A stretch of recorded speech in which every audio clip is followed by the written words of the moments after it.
of the National Assembly. So kindly allow me to hand over for this live broadcast brought to you by the Kenya Broadcasting Corporation in partnership with the Parliamentary Broadcasting Unit. Enjoy your viewing. Ewe Mwenyezi Mungu ambaye kwa hekima na wema wako umeteua nyadhifa za viongozi na mabunge kwa ustawi wa jamii na utawala wa haki wa wanadamu. Tukusihi utazame kwa neema nyingi sisi watumishi wako ambao wameridhika kutuita ili tutekeleze shughuli muhimu za jamhuri yetu.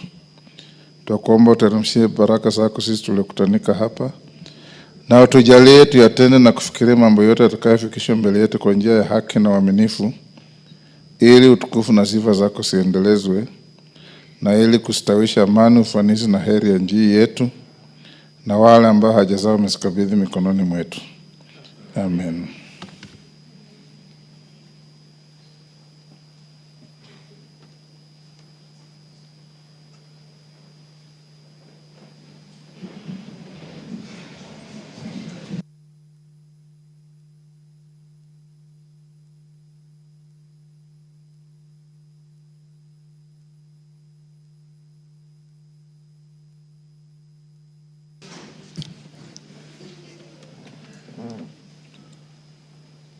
Sergeant, ring the quorum bell.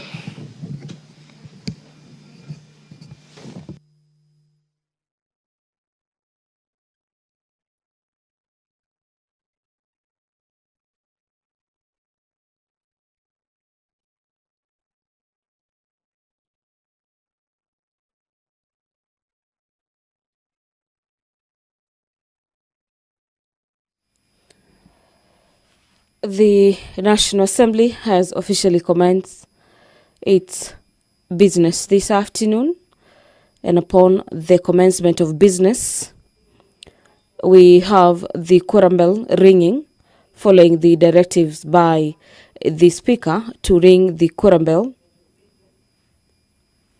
as provided for in the House Standing Orders number 34 on matters quorum upon the commencement of business. At this particular juncture, the House lacks quorum to continue with the consideration of the business before it, and the quorum bell directive is a leeway for members of the National Assembly who could still be having a break. Remember, the House breaks at 1 p.m.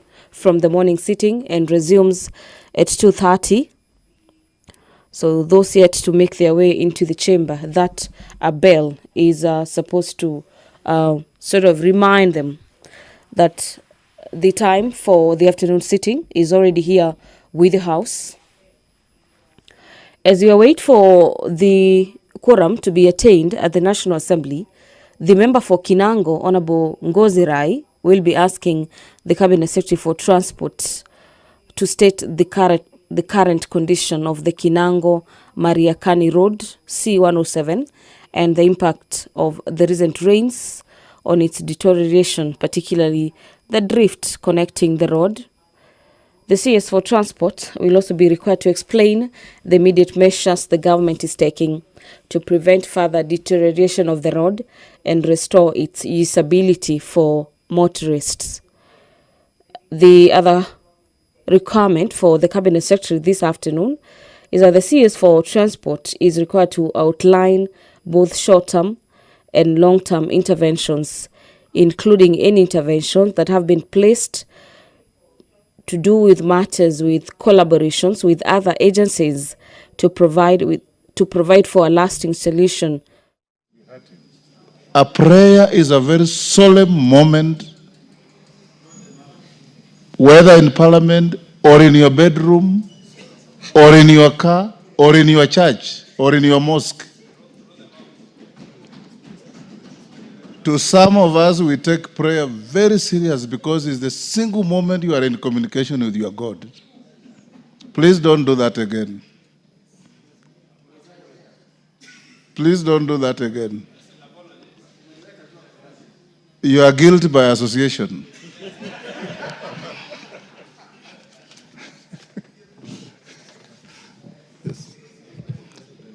Okay, let's have, before we start, honorable members, And that is not only for Honorable Murugara and Mutuza, it's for all of us. We all believe in God. Our constitution started by saying, we respect God of all creation. And that's what we do. And we only take 2 minutes to place ourselves before God before we start our business. You can fight thereafter, it doesn't matter. But we must start by supplicating and surrendering our will to God.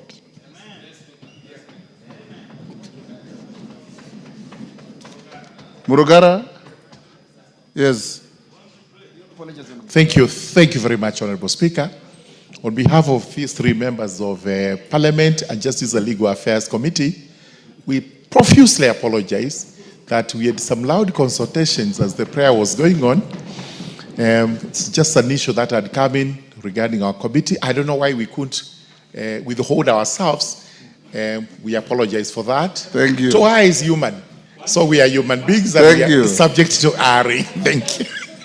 I believe that in the face of God, everything can wait.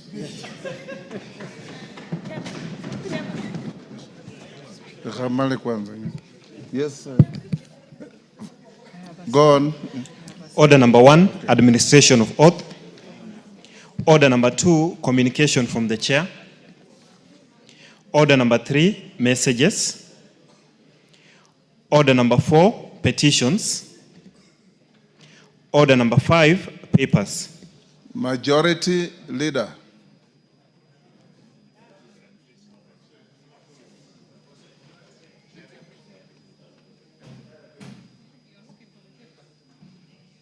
Because you are the agent of necessity?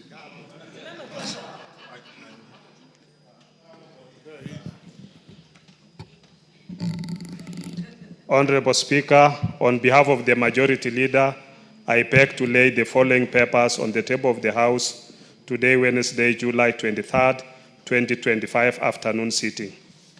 1. Legal notice number 91 of 2025 relating to the county licensing, uniform procedures, regulations 2025, and explanatory memorandum from the Ministry of Investments, Trade and Industry. 2.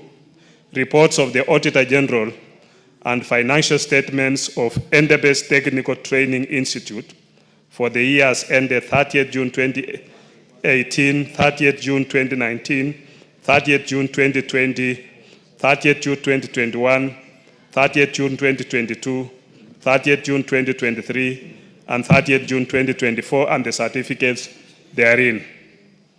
3. Report of the Auditor General and financial statement of the Total Technical and Vocational College for the year ended 30th June 2021 and the certificate therein. 4. Reports of the Auditor General and financial statements for the year ended 30th June 2023 and certificates therein in respect of 1. Borabu Technical Training Institute, 2. Emurwa Tigir Technical Training Institute, and 3. Kitutu Masaba Technical and Vocational College. 5. Reports of the Auditor General and financial statements for the years ended 30th June 2023 and 30th June 2024 and certificates therein in respect of 1. Emining Technical Training Institute, 2. Current Training Institute for the Deaf, and 3. Lunga Lunga Technical and Vocational College. 6. Reports of the Auditor General and financial statements for the years ended 30th June 2024 and certificates therein in respect of 1. Kiambu High School, 2. Loreto Kiambu Girls High School, 3. Moi Girls School, Nairobi, 4. Muranga High School, 5. Our Lady Consolata Mugoiri Girls High School, 6. St. Anne Secondary School, Lioki, 7. St. Barbara Tala Girls High School, 8. St. Josephine Pakita Masinga Girls High School, and 9. Thika High School. Thank you, Honorable Speaker. Thank you. Next order. Order number 6, notices of motion. Order number 7, questions and statements. Honorable members, can I confirm from majority leadership if the Minister for Roads is coming? I'm told he's already here. So members with questions to the Minister for Roads, be ready, we'll get to that. Let's deal with the statements. Gonzirai. Before that, Gonzirai, hold your horses. Allow me to acknowledge in the speakers gallery Koibeyon Secondary School from Bomet, East Bomet. Ngumari Secondary School from South Imenti, Meru. In the public gallery, we have Emambarashai School from Kajiado, East Kajiado. Mutira Primary School from Kirinyaga, Central Kirinyaga. Elster Mixed Secondary School from Dagoretti North, Nairobi. And Kids Palace Shalom from Dagoretti South, Nairobi. I have been requested by the member for Dagoretti North to welcome the students from her constituency. She can do it on behalf of all of us. Thank you, Mr. Speaker. Mr. Speaker, allow me to welcome all the students to the August House and to appreciate that today we have a Wednesday sitting, and to tell them that in this house, each one of us has a story. But that story has ensured that we've worked hard to arrive to where we are. I want to thank Alistair. I know we have fantastic stars there who want to be journalists, and I could see their videos. But also to tell all of you that in anything we do, the first thing we appreciate is respect. And when you earn respect, people will respect you. And so we have very simple values that all of us learned in school. One of the values was to say sorry. The other value was to say thank you. The other value was to appreciate even our parents. So I want you, as you continue with your education, always appreciate your teachers and parents. They are their first call to ensure in life you will be who you want to be. And anything is possible for you in life. If you decide to be the President of the Republic of Kenya, it is possible. It is for you to decide. If you want to also fail in life, it will happen. It is up to you. So as my students and my children, today I want to wish you well and to thank all your teachers and to pray that those who are in Form 4, we wish you well. We want you to pass. We want you to come to campus. We want you one day to come and serve Kenyans the way we are serving. God bless you, and I wish you well as you go back. Thank you. Thank you, Mr. Speaker. Thank you. You're gone half a minute. I thought I had asked Elijah to speak for all of you, but take half a minute. Thank you. Thank you, Mr. Speaker, for also giving me this opportunity. And I would also like to take this chance to welcome all the students into this August House. The students from Kaibeyon Secondary School, you are most welcome. And as been said by my colleague, Honorable Elijah, that we wish you well in life. And I would like to say that to all the students, let this be a learning process for you, and know that the sky is the limit. You might find yourself in the near future in this August House, and even in other high offices of this country. I want to say you are most welcome, and welcome once more again. Thank you so much. Thank you, Mr. Speaker.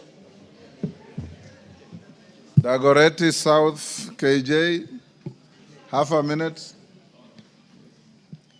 Mr. Speaker, I take this opportunity to welcome all the learners from all the schools who are here, and in a special way also welcome Kids Palace from the Dagoretti South constituency. And Mr. Speaker, I have one word for these learners. It is to tell them that by the time you get to be of age to come to parliament, the world will have changed drastically. One of the things that is going to change the world is technology. The computers are learning at a pace that humans are not learning at. So you must find that one thing that you will be better at than the computers. The computers will compute, so you have to take the time you have in school to understand that you need to become more human as computers become more computers. How do you do that? Don't come out of school before you have mastered critical thinking. Get yourself to know logic and problem solving. Get some emotional intelligence and empathy, and be patriotic. Those 4 soft issues are the things that computers will never beat you at, because the only thing computers will never beat you at is being human. But if you do not become human, know that the computers will computerize you more than the way you shall humanize the computers. Welcome to the August House. This is where the decisions are made in this country, and we exist for the welfare of society and the just government of the people. That is to solve all the problems that pertains to our people. Thank you very much. Try.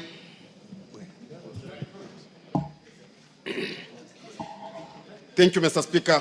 Honorable Speaker, I request for a statement regarding the disappearance of Mr.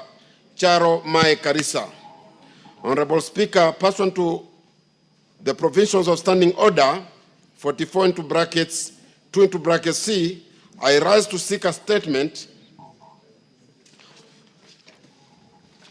from the chairperson of the Departmental Committee on Administration and Internal Security regarding the disappearance of Mr. Charo Mae Karisa. Honorable Speaker, Mr. Charo Mae Karisa of ID number 2308474 is a resident of Samburu Kibaoni, area in Kinango constituency, Kwale County, and worked as a mechanic in Malindi, Kilifi County. On 16th of July 2024, as he was traveling from Mombasa to Malindi, he was abducted by unknown individuals alleged attached to the National Intelligence Service. It is also alleged that the abduction of Mr. Charo Karisa Mae may be linked to a case in which he was implicated in the killing of a security officer at his place of work. Efforts by the family of Mr. Karisa Mae to establish his whereabouts have been futile. Honorable Speaker, it is against this background that I seek a statement from the chairperson of the Departmental Committee on Administration and Internal Security on the following: a report on the investigations into the disappearance of Mr. Charo Mae Karisa, including any indication of whether any security agents are holding him, and B, the steps taken by the Ministry of Interior and National Administration to prevent enforced disappearances and guarantee the rights of arrested persons as invest under Article 50 of the Constitution. I thank you, Honorable Speaker. Chair, Administration and Security. Tongoyo, when can you bring a response? Thank you, Honorable Speaker. We're able to give the response in 2 weeks. No. Honorable Speaker. A Kenyan has disappeared without a trace. It's true. I give you 1 week. At least most obliged, some Honorable Speaker. Information. Well, okay, most obliged, Honorable Speaker. But Honorable Speaker, yes. I just want to, you are indulgent. The Honorable member has alluded that forced disappearance. And I think we should be more responsible enough not to make conclusion before even investigation or a response is even issued. Your answer will reverse the allegation. Okay. Yes. Most guided. Yes. So you can bring a response next Wednesday afternoon. Honorable members, honorable members, as you are aware, in the last 1 week, we've lost 2 former members of this House, the Honorable Phoebe Asio and the Honorable Catherine Mora Nyamato. The members of the constituencies where the late colleagues hail from, Honorable Okwome and Honorable Steve Mogaka, have requested for an opportunity to make statements pursuant to those dates. So I'll give them to make the statements. Thereafter, I'll give the House 10 minutes. Yes, Honorable Otienda Amolo. Thank you, Mr. Speaker. Mr. Speaker, I wanted to bring to your attention, and I brought to the attention of the clerk, that there's also a former member who actually served with you, the first member of parliament of Rarieda, who also died last week, the Honorable Bob Jalango Nyanduga. Bob Jalango died? Yes, he died. I wasn't aware. 4 days ago. Yes. And so I was requesting that as you give the other members, you also do include him in that list. Thank you, Mr. Speaker. So you start. Very well. 2 minutes. Thank you, Mr. Speaker. Mr. Speaker, we lost the Honorable Bob Jalango Nyanduga, who was the first member of parliament of Rarieda. Bob Jalango Nyanduga served for 1 term, but after that was 1 term. And I'm not speaking of any other term. I'm speaking of the term of the Honorable Bob Jalango Nyanduga. But Mr. Speaker, as has become of many members who served for only 1 term, he was not well endowed and he actually suffered. And it is actually a case for why we as members of parliament should actually invest in what we started the other time in terms of, post-service endowment. The Honorable Bob Jalango Nyanduga hailed from Rarieda in a place called Asembo.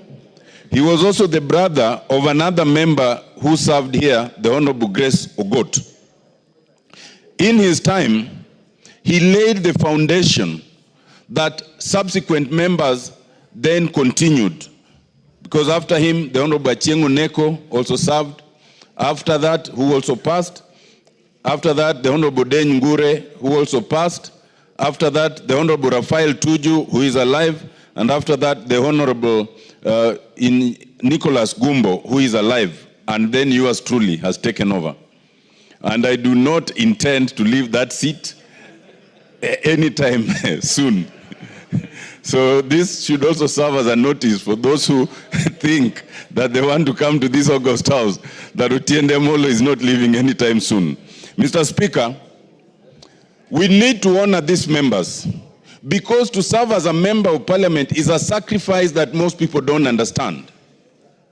You sacrifice your family, you sacrifice your money, you sacrifice the pleasures of life to serve your people. And the only thing we can do to those fallen members who are now deserted is at least to acknowledge them and honor them. I thank you, Mr. Speaker. Mogaka Steve. Thank you, Mr. Speaker, for giving me this opportunity to make a statement on the first woman from Gusii community to ever step in this parliament. Mr. Speaker, pursuant to the provisions of Standing Order 259D2B, I rise to pay tribute to the former nominated member of parliament, the late Honorable Catherine Mora Nyamato, better known as Ekerebi, who passed away on the 16th of July, the year of the Lord 2025. Mr. Speaker, the late Honorable Catherine Mora Nyamato who was born on the 28th of February 1949, joined politics in 1997 as a nominated member through the then ruling party KANU, Baba na Mama, and where she served diligently until 2002. During her tenure in Parliament, she was a fearless advocate for gender equality, civic education, and women's rights champion. She also campaigned relentlessly against early marriages, female FGM, and low literacy among the girls. The late Honorable Catherine Nyamato continued to advance women's rights beyond politics as the Secretary General of the League of Kenya Women's Voters Caucus, where she was instrumental in the establishment of civic forums for women's political participation. Mr. Speaker, Honorable Catherine Nyamato was born at Nyabite Market, where I was also born, and she's my cousin, as well as cousin to the most flamboyant member of parliament from West Mogrango, the late Honorable George Justus Morara, who died in a suspicious road accident. Honorable Speaker, Honorable Nyamato's contribution to the nation will forever be cherished. On my own behalf and the people of West Mogrango constituency, I wish to take this opportunity to condole with her family, relatives, friends, and the people of Kenya at large for losing such a dedicated woman leader. May her soul rest in eternal peace. And thank you, Mr. Speaker, for giving me an opportunity to give this tribute to this gallant woman leader. Thank you, Mr. Speaker. Kwame Okwame. Pioneer.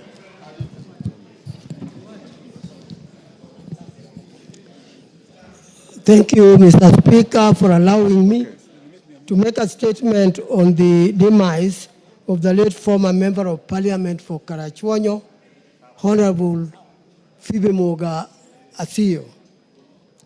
Honorable Speaker, pursuant to the provisions of Standing Order 259 2 and B, I rise to pay tribute to the former Member of Parliament for Karachuonyo, the late Phoebe Moga Asio, who passed away on 17th July 2025. Honorable Speaker, the late Honorable Phoebe Moga Asio, who was born on 12th September 1932, began her career as a teacher after completing her studies.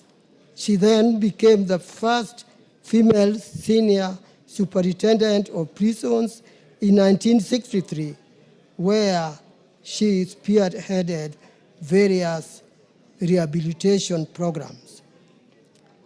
The late Honorable Asio, her passionate advocacy for women's rights enabled her to rise through the ranks and become the first African woman to chair the Maendeleo ya Wanawake organization in 1958. Mama Asio was a pioneer and trailblazer who, being the first senior superintendent of Kenya prisons, the first woman elder among the Luo elders, the first goodwill ambassador for United Nations Development Fund for Women, and commissioner in the Constitution of Kenya Review Commission. She received honorary doctorates from Lehi and York University, and the government of Kenya recognized her with an Order of the Grand Warrior, that is OGW. Honorable Speaker, the late Honorable Asio later ventured into politics in 1979 when she vied for and was elected as the Member of Parliament for Karachuonyo constituency and served until 1983. She served her second term of Parliament from 1992 to 1997. The late Honorable Asio was instrumental in pushing for gender reforms, including affirmative action that sought to address domestic violence, widow disinheritance, electoral violence against women, child marriage, and female genital mutilation. In 1997, she introduced a motion on affirmative action, which was prompted by the exclusion of women from Kenya politics.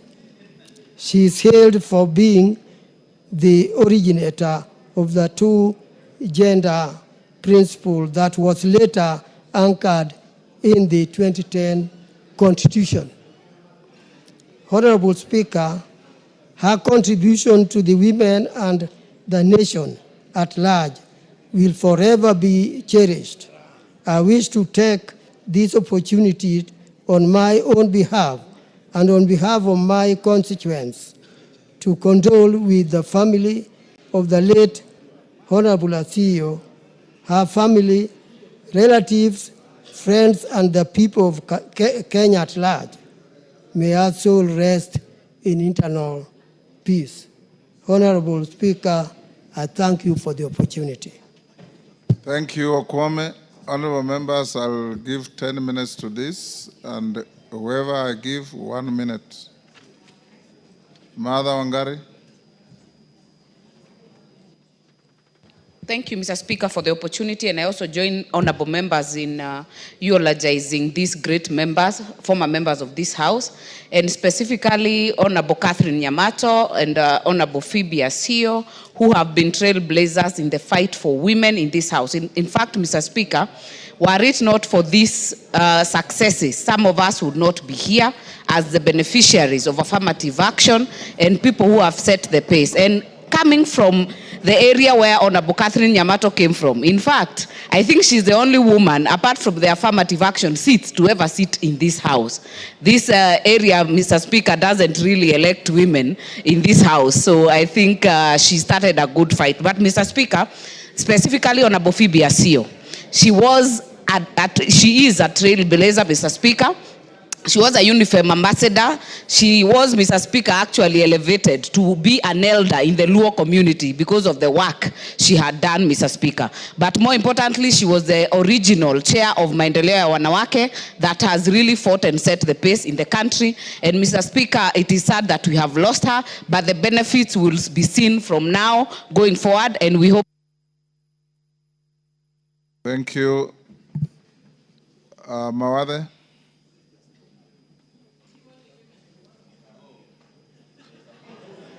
There is also a man on the list, Bob Jalango.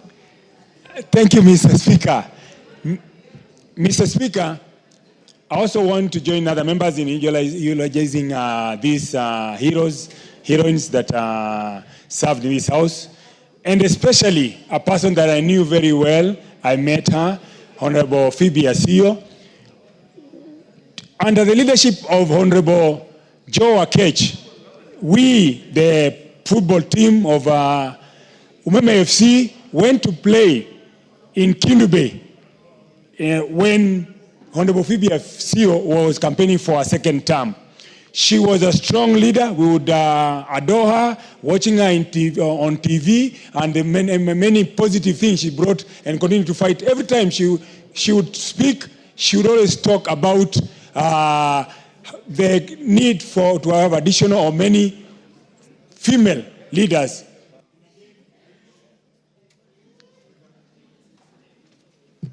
Meli Odhiambo. Okay.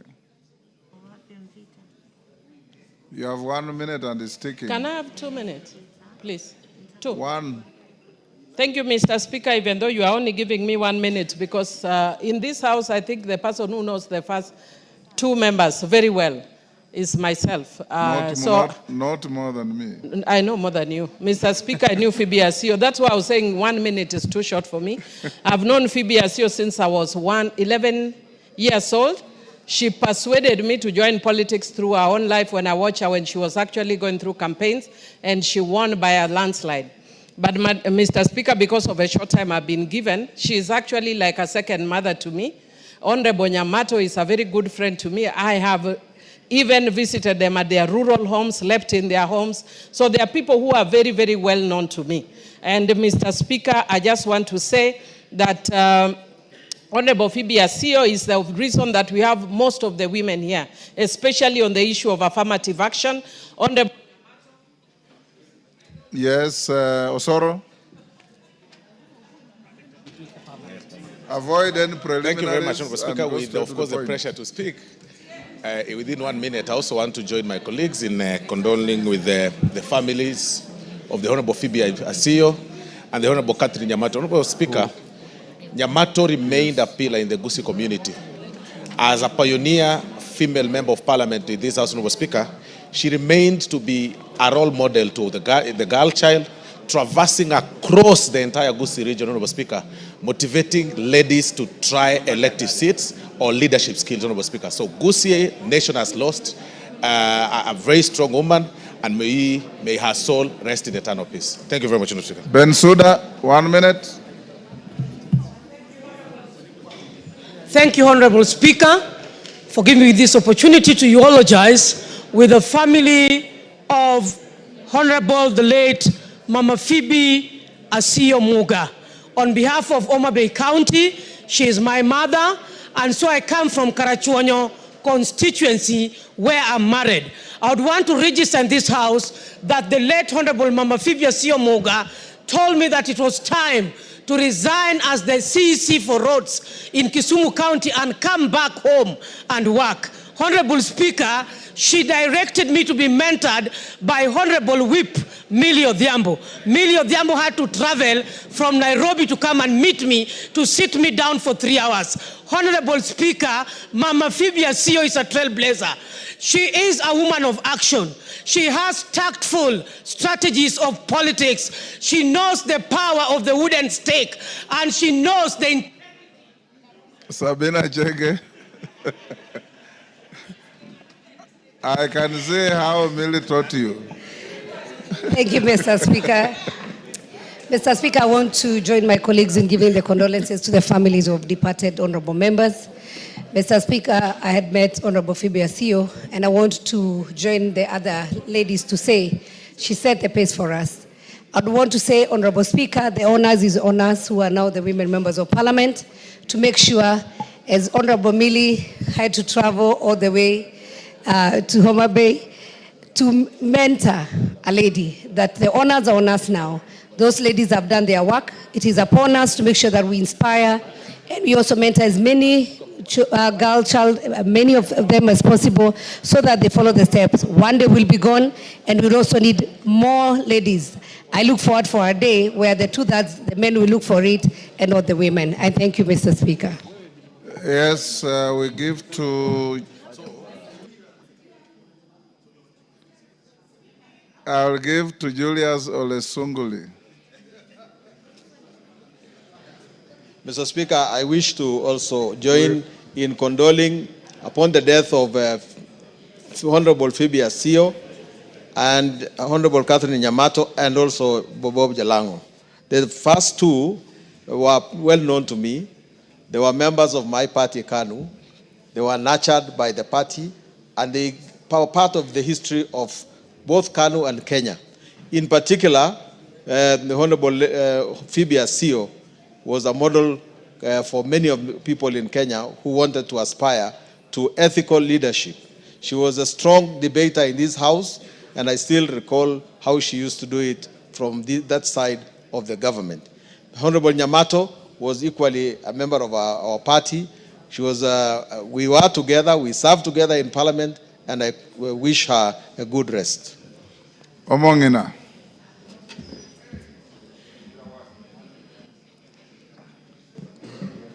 Thank you, Honorable Speaker, for giving me this opportunity so that I can also condole with the departed. Honorable Speaker, I come from Nyamira, where Honorable Nyamato was born, where she was married. And Honorable Speaker, I want to tell the world that Honorable Nyamato was like a Dorica of the Bible. When she died, most of the women that she had mentored, they came carrying whatever that Nyamato had given. And I want to tell this house that we have lost a woman that we will never get in Kisiland. And you know, from Kisi, it is very hard for women to be elected. But when she came to this house, she showed the world that the women of Kisi can work.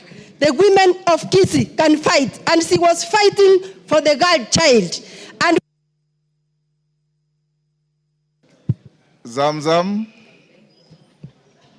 Mheshimiwa Spika, na mimi niweze kutoa rambirambi zangu kwa familia ya mwenda zake Phyllis Asio. Alikuwa ni mama ambaye alitupa sisi kina mama wote Kenya nzima nguvu ya kuweza kusonga mbele kama kina mama. Na leo tuko katika bunge hili, leo tunajivunia kwa sababu ya yale matunda ambayo Mama Phoebe aliweza kuyapanda, Mheshimiwa Spika. Kwa hiyo mimi natoa pole zangu kwa familia, na Mwenyezi Mungu aweze kumhifadhi na wema, na anapokwenda ajue zile mbegu alizopanda bado ziko katika Wakenya na mioyo ya kina mama wa taifa hili. Asante sana Mheshimiwa Spika. Thank you, Mr. Speaker. Thank you for the opportunity to pass my condolences on behalf of myself, the people of Seme, my family, for the 3 members. But I think as a house, we have to think the number of deaths that we are experiencing. I was able to meet Honorable Nyamato, and I was actually a pediatrician in Kisi, and I knew her commitment to public service. Bob Jalango was actually a trailblazer when the constituency started, and also in the diplomatic circles. You must have known that with him. For Honorable Phoebe Asio, what I remember most about her is the issue of the girl child and the gender issues. I think her leadership in the girl child has been so successful that now we are also asking, what about the boy child? And we have to actually look at the boy child in remembrance of Asio. No. Members will end here. We'll end here. Jen Kiara.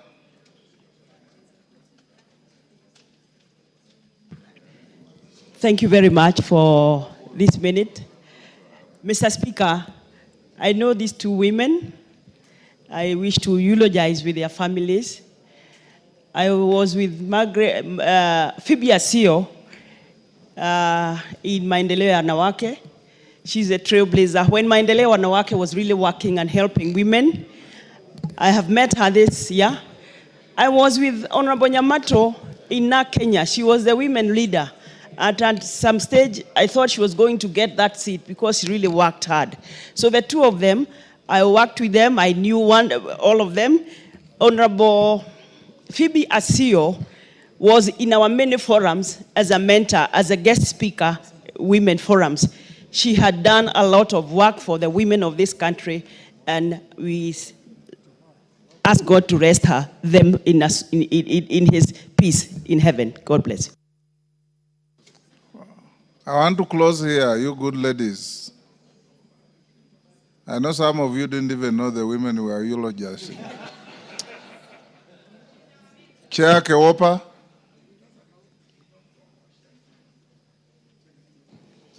Thank you very much, Mr. After you, will close with Rueda. Thank you very much, Mr. Speaker. Okay, Rueda, and then the lady from Nyamira. Thank you very much, Mr. Speaker. I also rise to eulogize the fallen heroes and most of Phoebe Asio, who actually laid the foundation for the 2/3 gender rule, which actually remains central in our ongoing pursuits. Mr. Speaker, on behalf of Kewopa, all the women of Kenya, I want to pass our sincere condolences to the family, and we pray that may their souls rest in peace. Thank you, Mr. Speaker. Yes, Rueda. Asante Bwana Spika. Nami nichukue nafasi hii kwa niaba yangu mimi, familia yangu na watu wangu wa Lamu Mashariki, tutoe rambirambi zetu kwa mashujaa wetu wa kike. Zaidi nitoe rambirambi kwa Phoebe Asio, tutamkumbuka kwa maendeleo ya wanawake. Tunamjua alikuwa ni yuko mbele kwa haki za binadamu, zaidi kwa haki za kina mama. Na matokeo yake yameonekana. Sisi kina mama tutamkumbuka tena, kina mama hata mashinani wanamkumbuka kwa maendeleo ya wanawake. Ilishika sana na hata saulika kwa hayo, na kama sisi wengine tulipopata affirmative kuingia hapa kama women rep, ni juhudi zake na zitazaa matunda. Hata kama yeye atakuwa uko mbele za Mwenyezi Mungu, sisi huku inshallah tutaendeleza yale alikuwa mazuri akiyafanya. Asante Bwana Speaker. Mayaka. Thank you, Honorable Speaker, for the opportunity to give my tribute to the three honorable members, Catherine Nyamato, Phoebe Asio, and Bob Jalango. But Honorable Speaker, more specifically for Catherine Nyamato, I'd just like to salute her because Catherine was the first woman nominated from Bogichora ward in West Mogirango. I am the second one from the same ward and the same constituency. But other than that, Catherine was a mentor to most of us. She gave us a lot of wisdom, and she also guided us in our political journey. And also to the Honorable Phoebe Asio, who was a trailblazer and who also really helped and held the hand of so many women.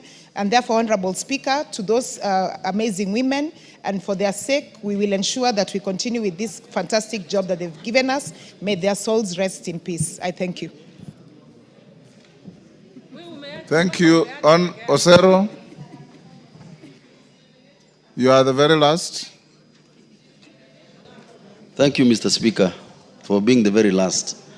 For the avoidance of doubt, Mr. Speaker, I would like to inform the House that after Catherine Nyamato's nomination as a woman, the second woman is only one Rene who is seated here. And I would like to inform the House that the burial will be conducted in Borabu on the 8th. That is my constituency. She was born and raised in Honorable Steve Mogaka's constituency, but she has been living in Borabu, and that is where she'll be interred. Thank you, Mr. Speaker.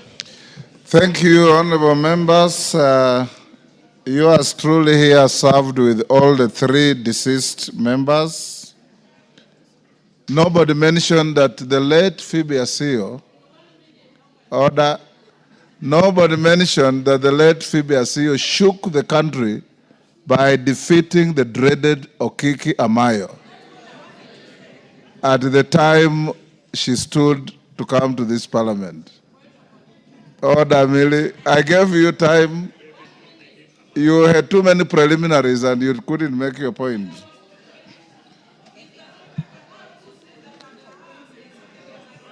Honorable members, I'll now ask all of us, including the students in the gallery, to be upstanding to observe a minute's silence in honor of our three departed colleagues, Bob Jalango, Phoebe Asio Muga, and Catherine Mora Nyamato.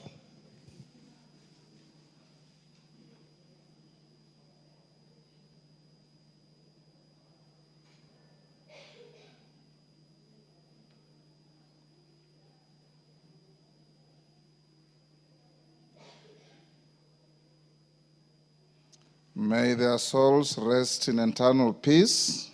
Amen. Unfortunately, Millie, they are all from Nyanza. You may wish to know that when the terrorists hit Garissa University, I buried 9 students from my count of Bungoma in one day. So the French say, c'est la vie. Honorable members, we'll now go to order number 7, questions. Majority Leader, Minister is in the House. We'll now start with the questions. The questioner, 1 supplementary, 2 joy riders. Beatrice Adagala. Minister, answers must be concise and precise so that we can save on time. But before Adagala, you ask your question, let's just acknowledge the presence of students in the house. In the Speaker's Gallery, St. Faustin Kerogo from Kirinyaga County, Kirinyaga. Ya Girls High School from Central, they don't indicate the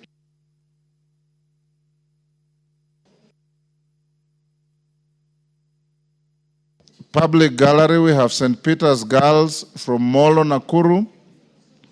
New Kihumbuini Junior School from Westlands, Nairobi.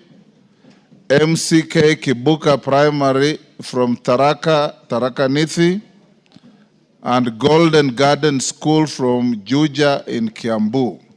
On my behalf and on behalf of the House, we welcome the students, their teachers, and those accompanying them to the House. Adagala.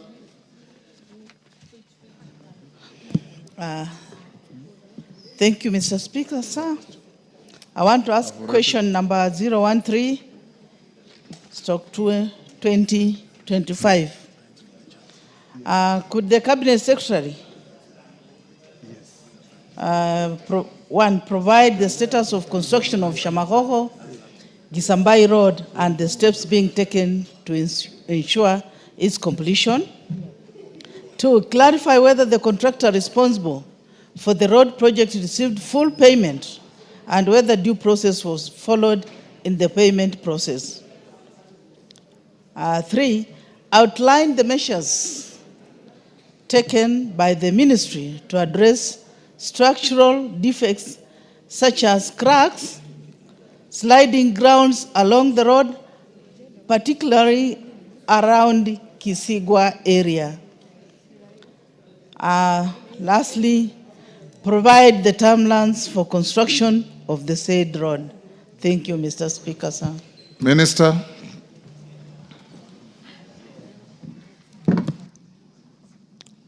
Thank you, Honorable Speaker, members of this Honorable House.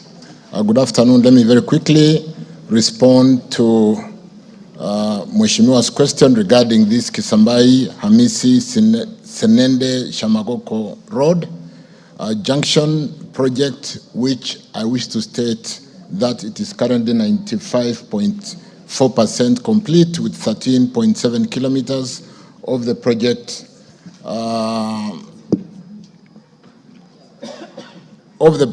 road upgraded to pavement standard to date. The bridge along the road spanning 12 meters is also complete, Honorable Speaker, with backfilling in place. I wish to confirm that works have fully resumed and are ongoing at the project following the recent 40% payments of the amounts previously owed to the contractors in what has for a long time been known as pending bills in the road sector. And this has enabled the full resumptions of work. Let me state that the contractor has to date been paid a total of 698,388,457 of the total 827,470,454 certified for payment. This constitutes 8.9% payment, the most recent being the 40%, which is 105,440,875, paid as part of the recent settlement of the pending bills in April 2025. So we still owe this contractor some money. There was a pending bill of about 262 million. The ministry would like to assure the House that all payments for roads works at the project have been done procedurally as per the provisions of the contract and in keeping with the requirements of the law. On the third concern, we are aware, Mheshimiwa, Honorable House, that some section of the road between kilometer 5 plus 300 meters and 420 meters in Kisigiwa experienced a slight landslide on a section of the drains due to heavy downpour in the region. Consequently, the contractor has been instructed to undertake necessary remedial measures and is currently on site mobilizing materials and machines to that effect, given the fact that the contractor has resumed since we paid the pending bills. It is envisaged, honorable members, that the completion will be by end of August due to the ongoing rains, April and May rains, which delayed the contractor to immediately resume work and hampered the progress of work. I submit. Thank you, Speaker. Yes, Adagala, you are satisfied? If you are, you save time, we go to the next. Thank you, Mr. Speaker. I think most of the areas have been covered very well by the CS, and I wish just to still talk about the Kisigwa area. The place is delicate. There are seminal landslides, and even around Muzazi, there is also another landslide taking place. The road is also getting spoiled. And even if you come to past Jepsesi on your way to Amisi, that hill also needs to be taken care of. But I want to thank the CS for the good response. And even I was there over the weekend. The bridge is being constructed. The contractor is on the road, Mr. Speaker, sir. Thank you. Remember, if the questioner is satisfied, why do you want to joyride? Go ahead and joyride. Yes. Thank you, Honorable Speaker, for this joyriding opportunity. Honorable Speaker, I'm sure the Minister, when he was preparing for this question, he looked around the area. That's Vihiga County, basically. And at the same time, when this road was came into construction, there are 3 other roads around the area, which I would wish he speaks about if he is able to. And nothing is happening to them. There's the Maseno Kombewa Road, there's the Chavakali Regi Road, there's the Luanda Epanga Mbale Road, and then there's the Sirulo Ekwanda, he knows them very well, and finally, there's the Mago Museno Road. But specifically, it's the one of Maseno Kombewa, which has remained an ISO, Honorable Speaker, that it was only made on the Luo side, and then left. The other side of Western, nothing has been done for the last more than 15 years. Thank you, Honorable Speaker. Yes. There is no area in your neighborhood called Luo side. Thank you, Honorable Speaker. I believe you mean Siaya side. I mean Siaya side. Thank you. Yes. I don't want to destroy my question. Thank you. Yes. Yes, yes, Zamzam. Asante Mheshimiwa Spika, na mimi naweza kujoyride. Nimuulize waziri, kuna barabara ambayo imekuwa tata sana ndani ya Mombasa, hata hawa wabunge wakija kwa kamati, katika kamati zao wameona, yaitwa Links Road. Mheshimiwa Waziri, mikakati gani umeweka kuhakikisha kuwa ile Links Road imetengezwa? Manake hata pale kumetokea ajali, mwanamke mmoja na tuktuk akadungwa macho, hivi tunavyosema yuko hospitali hana jicho moja, kwa sababu ile barabara iko mbaya sana. Na kisha ile ya Mwakirunge, toka mlivyoacha kujenga paka sasa haiendelezwi. Tutataka kujua muna mikakati gani ya kumaliza pia ile ya kwenda Mwakirunge. Asante sana Mheshimiwa Minister. Thank you again, Speaker. Let me specifically answer. I may not have the full information on all the roads, but particularly on Maseno, Kombewa, we have addressed that road and provided resources so that we can complete the link on the Vihiga side. And I don't have the details, but I do know we did provide for budgetary allocation in the current financial year, and the Maseno Kombewa on the Vihiga side will be constructed starting this financial year. Let me beg to basically meet the member and deal with the other specific roads, Milemba and the Luanda side, in more details. As regarding the road, Links Road in Mombasa, I think this is the road that basically goes through Nyali, and we have a challenge of drainage after construction happened on both sides of the road, and it is a very low section, and when it rains, we don't have a channel to basically drain out the water. I was in Mombasa some 3-4 weeks ago, and I did pay attention meeting the governor for Mombasa Abdul Somad, and we discussed this. We are looking and working with the landowners within that section to see how to open a channel and be able to drain that low section, so that it's a challenge. It should have been within the county planning, but since that was not done, we'll work on remedial measures with Kura, with the county government, and correct that challenge within this high residential area in Nyali Road, Nyali Estate. I thank you. Simon Kingara. Simon Kingara. Member for Ruiru. Is in the house. Question dropped. Mary Emase. I've been approached by the Honorable Oku Kaunya that he has got a holding brief for Mary Emase. Go ahead and ask the question. Thank you very much, Mr. Speaker. Mr. Speaker, I will ask the question on behalf of Honorable Mary Emase of Teso South regarding a road. Honorable Speaker, because she is away and she asked me to ask on her behalf. But Honorable Speaker, also the road touches on both Teso North and Teso South. The question to the Minister, question number 15, 2025, by the member for Teso South, Honorable Mary Emase. First, indicate what the Busia, when the Busia Malaba Road, which is dilapidated in dilapidated state, is expected to be maintained and upgraded to bitumen standards. Number two, outline measures in place by the ministry to ensure that major highways, such as that Busia Malaba Road, is continually maintained. Thank you, Honorable Speaker. Minister.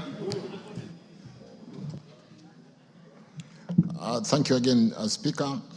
Honorable members, the Busia Malaba Road was constructed to a double seal service dressing standard and open to traffic sometimes in 2021. And having been constructed using a stage construction contract, additional pavement layers were planned, but unfortunately, due to budgetary constraint, the additional layers have not been done.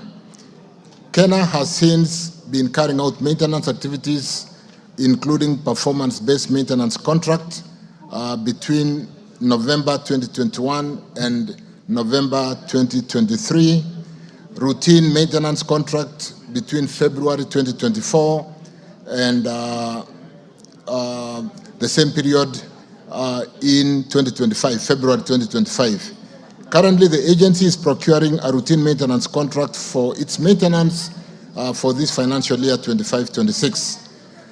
In the strategic plan, honorable members, for the period 2023-27, the ministry through Kenya has committed to ensuring that more than 80% of the national paved roads, including Busia Malaba, are maintained in good condition to ensure the road network maintains its functionality and durability. And to achieve this, honorable members, the agency has programmed maintenance works annually for this road, given the significance of the road being part of within the northern transport corridor that services the landlocked countries that we service through the port of Mombasa. I submit, Speaker. Thank you. Thank you. Oku Kaunya, the first shot goes to the questioner.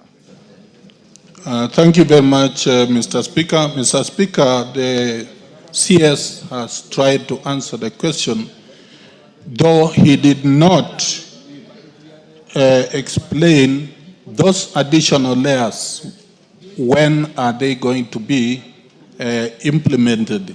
And Mr. Speaker, I also wanted to tell the CS that Actually, that road has caused a number of accidents that people have lost lives because of the big potholes on that road. So the maintenance of 2024 referred to in the response does not seem to match what is on the ground. And I would ask that a further verification by the minister, the CS, or your team could be able to give more details on what is actually happening on the ground. So there is that bit, Honorable Speaker, that is not reflected in the response. Thank you, Honorable Speaker. Webuye West, Dan Wanyama.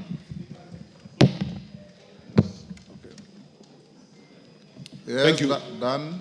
Thank you, Honorable Speaker. Let me joyride on this question and ask the CS on the Sikata, Nalondo, Bokoli, Kimilili Road. The contractor was on site up to Hachonge and it disappeared.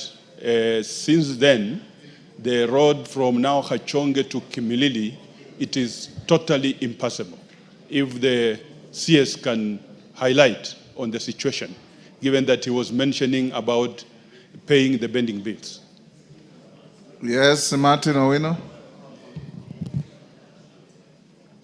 Thank you, Mr. Speaker. On the same note, I would like to ask the CS whether you have any standard measures which the contractors are using to maintain these roads. Because if you take, for example, a road from Katito, Homa Bay, and Rongo, some spots are dug even 6 inches deep. So the intention is good to repair them, but they are left for almost a week there.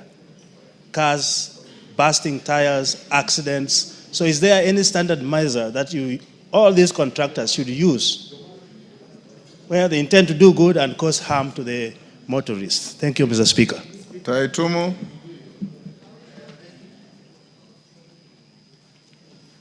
Thank you, Mr. Speaker. I would like to ask the Minister whether he is aware, despite having signed MOUs with the constructors, of the roads that I have stored, Kaelo, Kamukunji, Mutuati Road.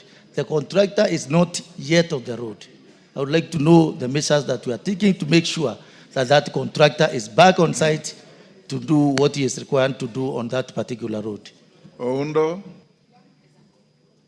Speaker, thank you. I just wanted to add on the same issue of the roads, and this specifically the Busia-Kisumu road. Could the Cabinet Secretary tell us when they are going to do repairs?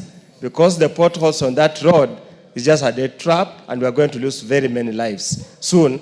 Consider the trailers and everything.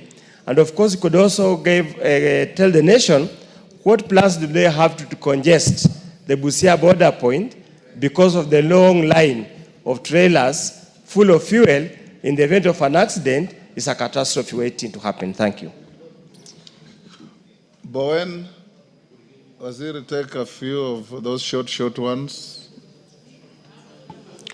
Thank you, Mr. Speaker. Mr. Speaker, I would want to ask the Cabinet Secretary if he's aware of Chesoi, Tirap, and Embobut Road in Maraga East, Mr. Speaker, whose contractor disappeared from the site almost 3 years ago, and up to now, they have not resumed. Mr. Speaker, number 2, I would want... A joyrider has no right to do questions. Yes, Millie? Thank you, Mr. Speaker. The CS knows about the Mbita Sindo Road, which I ask all the time that he comes here. But today my question, Mr. Speaker, is regarding Rusinga Ring Road that is currently being tarmacked. And there are 3 contractors. How do you ensure that they maintain uniformity? Because you can see each of the contractors is coming. Some are doing very good work, including the offsides, I don't know what they are called, those arms. They're doing very good work, but others are just concentrating on the main. How do you ensure that that is done, Mr. Speaker? But I've mentioned Sindombita, which I always mention for him. Yes. Murugara, then Minister, you answer those. Thank you very much, Honorable Speaker. Honorable Speaker, the Cabinet Secretary is aware of the famous, it's now famous, Chakariga Marimanti Road. Commenced 11 years ago, stalled for those 11 years, and recently, Honorable Speaker, the Cabinet Secretary promised that a contractor would be going on site immediately. It's about 4 months now, and there are no signs whatsoever that any contractor is coming back. The people of Tharaka would like to hear from you candidly. When is the contractor coming back to complete that road? Thank you. Minister. Thank you again, Speaker, for those supplementary questions. Let me start from Kaunga's question is regarding the standards basically used to maintain some of these roads on performance-based contract. And I think it was basically a comment to urge us to get down to the ground with our regional engineers and confirm that they do perform in line with the contract. And the point has been made. I'm here with my PS, Engineer Joseph Mbugwa, and we will basically get down to confirm and assure that the details and aspects of the contract are adhered to in the maintenance. Because when we do a performance-based maintenance contract, we will specify the works program in the particular road, including what exactly must be done. So we should be able to supervise and make sure that the contract is performed accordingly. With respect to the Dan Wanyama's question, Webuye, Shikata, Kimilili, I think it is about the same standard measures that we employ to maintain these roads. But allow me, Speaker, to basically, because a lot of questions from... No, his question was that the road was done halfway, the contractor left, you announced that contractors were going back to abandoned sites and he has seen none. I think that was your question. That's correct, Speaker. And I was just going to say most of the question is regarding resumption of works by contractors. The question from Dan Wanyama, the question from Taitimu is regarding Kaelo, Kamkunji, and the question from, was that Oundo? That was congestion. But more importantly, Millie Odhiambo's question on Bito Sindo, and of course, Rusinga Ring Road.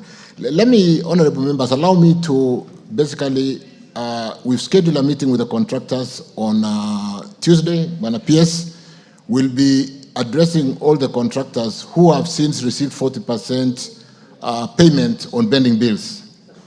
We are preparing to pay the second portion of 40% from the portion of 7 shillings we sold on that asset-based fundraising. And before we paid them, we did sign a settlement agreement, which among us, one of the conditions was resumption of work to qualify for the second tranche of payments. So we'll be receiving reports for when they resumed, how much work has been done, and so on and so forth. But granted, there can be, you see, when we paid in April, it was a rainy season, and it's been a bit difficult for a number of contractors to resume in some of the very wet areas. But we are on top of this to the extent that we have had liquidity to pay these contractors. We can now call the shots. The biggest challenge previously has been they abandoned work and just left us because we owed the money. But because we've paid them and we have the second tranche of payment to pay them, we will be receiving reports from all the contractors countersigned by our regional engineers on when did they resume, how much work have they done to be able to qualify for the second tranche of payments. So to the extent that we have the cash to pay them, we will then be more hard, we'll be calling the shots. But even having said that, Honorable Speaker, honorable members, a lot of work has resumed across the country. The few contractors who may have tried to play smart, taken the payment and not gone to work, will be able to catch up with them because we are here to pay the next 40% settlement on the pending bills. So let me assure members, where contractors have not fully resumed, or where they have resumed and they are still servicing equipment, there's been no much work done on the ground, that we will be addressing those issues on a road-by-road basis when we meet them on Tuesday. And the Speaker, I just chose to basically give a general answer because we've called all the contractors and we'll be doing that on Tuesday to the extent that we are now calling the shots because we are able to pay them. Previously, the biggest challenge, contractors abandoned work and just left us. So the challenge of those potholes and the non-motorable roads, we were just in a state of desperation because we were unable to get the contractors to work. The more specific one on Rusinga Ring Road with 3 contractors, the point has been made. We will basically assure ourselves with the contractors through the regional engineers that we do maintain the standards by the 3 contractors so that we have a seamless connectivity from the 3 contractors on this ring road in Rusinga. With respect to Chagarika Marimanti Road, again, like I said, Murugara, the contractors have been paid 40%, and we paid all of them 40%. So there will be no reason why one contractor or several contractors, 90% of the contractors have resumed work and they are working well. Why would one contractor be dragging is a case that is easy for us to be able to address. And therefore, when we meet these contractors on Tuesday, we'll single out some of these roads that honorable members have mentioned, including Chagarika Marimanti Road, which, in spite of the payment, the honorable member is basically giving us report. And we appreciate this report, members, because you are on the ground across the 290 constituencies and you help us to basically give us the report like I've had. And therefore, I'll be using some of these to pin down some of these contractors ahead of processing the second payment. That includes Bowen's question on Chesoi, Tirop, and all the other questions regarding resumption. I think we're in a very good place today, honorable members, as regarding really taking a hard stand on contractors who had abandoned work because, as we speak today, we have paid them and we are ready to pay the second tranche to be able to push them to deliver on their contracts. Thank you, Speaker. Minister, you say you'll meet the contractors on Tuesday. Next week. Members, just take your seat. Because each one of you has a story to tell about contractors who left the scene have never come back. If he is meeting the contractors on Tuesday, all of you send your roads where the contractors have not resumed to my office. I do a composite letter for you to the minister so that when he meets them on Tuesday, he is able to address each and every road that we have identified as stalled and no work resumed after 40% payment before the next 40% payment. Does that help us? Yes, Majority Leader? Honorable Speaker, that guidance is good and I think it will help members. But at a more general perspective, Honorable Speaker, and I hear what the CS is saying, he's speaking about contractors. But Honorable Speaker, it is my view or my opinion that the problem is not necessarily with just contractors, but also liturgy within the Ministry of Roads and Infrastructure, and especially the implementing agencies. I know the CS, you now have new leadership both at Kera and Kenha. And I must commend the actions that were taken in those 2 state departments because of overwhelming liturgy and almost sabotage of work on the roads sector, Honorable Speaker. And therefore wanted to hear from the CS, as much as you point fingers at contractors, these contractors are business people. They are there to make a profit and they will have no loss if they are paid. They mobilize a bit of infrastructure on the ground without work being done and wait for the next certificate, to issue the next certificate after doing a bit of works. But what will the CS do to ensure that the liturgy we have seen in the state departments for roads, especially the implementing agencies, Honorable Speaker, is also dealt with at the ministerial level. A policy direction on your acting director generals at KENHA, KERA, and the substantive director general at KURA to make sure that they are taking personal responsibility to ensure that work is ongoing. Because CS, it cannot be you and the PS supervising contractors. Yet you have director generals, you have regional managers, both for KERA and KENHA, and KURA, they are engineers. Honorable Speaker, I had a meeting with the CS earlier on other issues, and I was just pointing to him. This morning I came from my constituency to actually do the day-to-day supervision of works. For a small road, I think 500 meters being done by KURA, the officer who was sent there by the DG KURA had no idea where the road is. In fact, I left Kikuyu this morning, this lunch, Honorable Speaker, without having seen that officer because he could not even trace where the road is. But that is the person who is charged with supervising that work, Honorable Speaker. And therefore, I want to hear what the CS has to say about liturgy within the State Department, because that is a fact that we cannot run away from. These members, Honorable Speaker, have a personal touch to these roads because they involve their members, the members of the public that they represent. And they are the ones who take the flag. Therefore, CS, if you need help from members of parliament to supervise these engineers for you, please ask us to help you. We will help you to supervise these engineers. Because some just don't do nothing on the ground. Mambo kwa ground, Honorable Speaker, as I say, need different, as they say.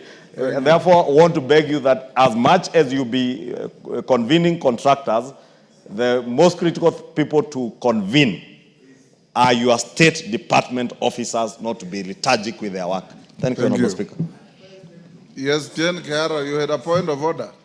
Yes, I had, Mr. Speaker, because we were made to believe that these officers resigned. Actually, they were not pushed out. This government is telling lies all the time. Order, you are out of order. And irrelevant, to say the least. Yes, Sabina Chege. Thank you, Mr. Speaker. Mine, I just want to echo what the leader of majority has said, and I want to request the CS, Mr. Speaker. We have the famous Mau Mau roads. Mr. Speaker, some of the roads, the way they were done, there are only small sections that are remaining so that you can connect and the road is finalized. But you find the engineers and the people responsible, they will start another road, and then the other road is so impassable, and only a small section is remaining. I want to give him an example of a road called Karinga, Kagondo, Kinyona in my Kigumo constituency. And just a small section, there's a road from Mununga going all the way to Kinyona. But a very small section, Gituamba to the junction of Kinyona, very few kilometers, Mr. Speaker, they were left. And so the road is impassable, there's tarmac halfway, and then the other side there's tarmac, and somewhere in between, people cannot be able to access to proper transportation, especially now that it's raining. So, Mr. Speaker, I just want to encourage the CS and the PS. Let your officers be on the ground, let them advise you. Look at the low-lying fruits. If the money is not enough, look at the small sections that can be able to join and complete one road. It's better one road that is complete instead of several that are incomplete. I thank you, Mr. Speaker. Minister, those are largely comments. Thank you, Speaker, and I'm encouraged. I'm very encouraged that the mood of the House is in line with how we would like the ministry to run. To a very good extent, we have removed the challenge of contractors giving us excuses of non-payments. And this is why we now zero in, and like I said, I'm encouraged to hear the mood of the House on ourselves as a ministry with the agencies. We did have a meeting with all the regional engineers for both KERA, KENA, and KURA on Friday last week, a day-long meeting to basically script what I'm hearing from the House with respect to performance. And you do know, honorable members, it is no secret that in the last survey of corruption index, my ministry was rated the most corrupt ministry, followed by the others who have been dealing. You have overtaken the police. We have overtaken the police. So we talked to that.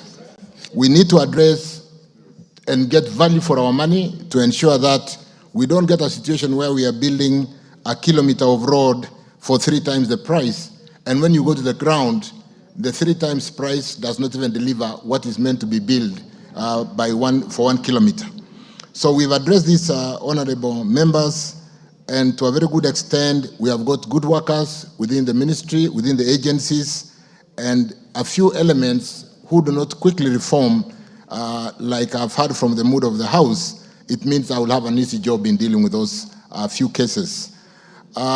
With respect to, so thank you, Honorable Anthony Ichungwa, Majority Leader, on the status of every road that has been paid for and whether resumption has happened, if it has not happened, and to a very good extent, the few elements who do not quickly style up, we will be taking unprecedented corrective measures to ensure that these roads, and we do know how close roads is to members of this House, and this is why we have the kind of challenges we are having even with RMLF on, is RMLF working for us?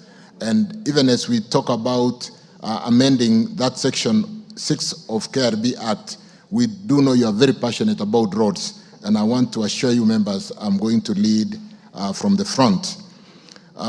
Regarding Mau Mau roads, I do agree.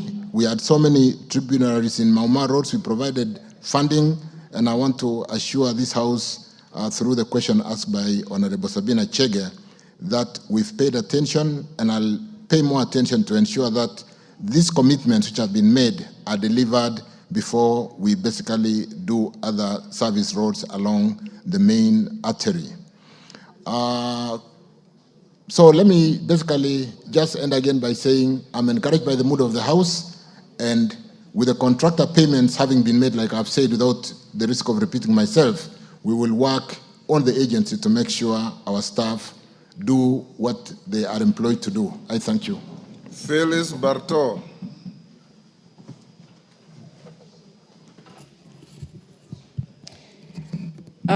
Thank you, Mr. Speaker.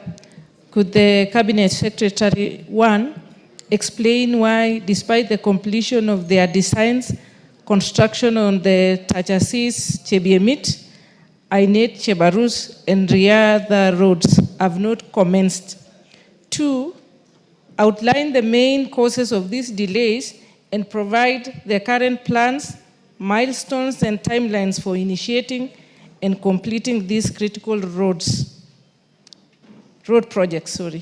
3, indicate what measures will be put in place to address the concerns of Moiben residents for whom these roads are vital to connectivity, economic growth, and overall regional development. Thank you, Mr. Speaker. Minister. Thank you again, Speaker. Thank you, honorable members. I wish to confirm that to Professor that Tachasis, Chebiemit,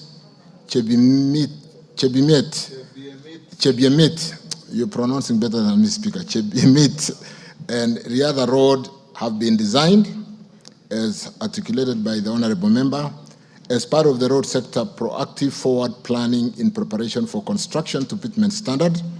The 24-kilometer road, which traverses Wasingishu and Elgeyo Marakwet counties, is a critical link road whose upgrading to pitment standard has been delayed because of funding constraints. But I do remember this road has been really doing the circles to be able to do that linkage, and therefore we'll work on prioritizing to make sure that funding is made available soonest. As mentioned, honorable members, the construction of this Tachasis Chebiemit road has delayed, like I said, due to funding challenges. And I want to confirm that we'll work with the leadership from the area. Prof, I'll work with you very closely to prioritize its construction and make sure that funding is made available. The designs propose a phased approach to be able to mitigate the funding challenge, where we will seek to do the first phase with maybe even 5 kilometers and do the second phase first phase, 5 kilometers, we are proposing to do Tachasis, that junction to Cap Gideon, the way it is pronounced out there. And the second portion, 19 kilometers from Cap Gideon to Karandile, Chebiemit, earmarked for a second phase. So the timelines for completion and milestones shall be determined, but I want to plead with the honorable member that we can sit down and basically, like I said, with the leadership and be able to agree on the timelines. The ministry through the Rural Road Authority, KERA, routinely undertakes maintenance of this particular road, together with other roads in the constituency as prioritized by the Constituency Roads Committee under the 10% link and 22% RMLF funding annually, which, like the majority leader said, we had a side meeting and we are expediting to unlock that challenge so that even for this financial year, that fund is made available so that we can basically work with the Constituency Roads Committee to ensure that our roads are maintained. And this is in cognizance of the need for connectivity and contribution of roads to social economic growth and development. I submit, Speaker. Thank you. Yes, because Phyllis, are you satisfied?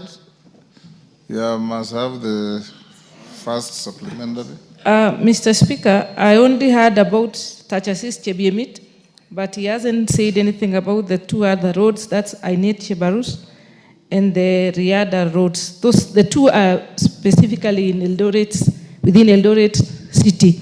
And Mr. Speaker, I would also wish to request that even if they are going to do the first up road of Tachasis Chebiemit, it will be better if they did from Tachasis to Karandili, and then the second phase starts from Karandili to Chebiemit, because Tachasis to Cap Gideon will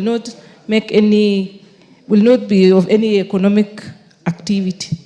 I mean, economic relevance, sorry. Thank you. Bokose? Thank you, Honorable Speaker. I want to thank the CS for that response. While we Babaton, Kisawai, and Kisawai, Saboti, Endebes. Yeah. That is the road. Yes. I agree with you, Honorable Speaker. Yes. And you are aware that His Excellency, the President, has pronounced himself on several times on that road, even as early as last month when he announced that the work on that road is going to begin. And for us who come from that side, every day wananchi are asking us, when is the work beginning? And I don't know whether we were made to be aware that it is divided into two lots, lot 1 and lot 2. Thank you, Honorable Speaker. First is to congratulate the minister. He's one of the hard-working ministers. Minister, asante, but take care what Honorable Majority Leader say may spoil your soup. For me, it's about 22%, 10% RMLF. Honorable Minister, the roads were tendered, awarded, some roads are done. We have pending bills at the regional offices.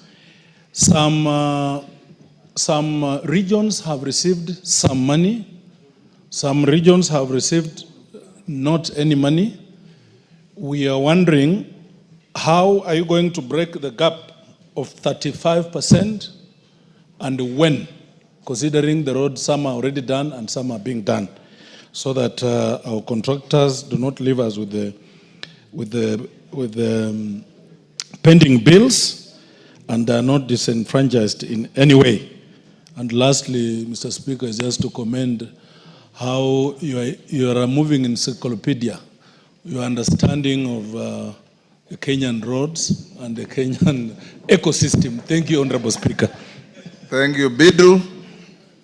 Thank you for the compliment, Wamboka. Thank you, Mr. Speaker, for giving me the opportunity.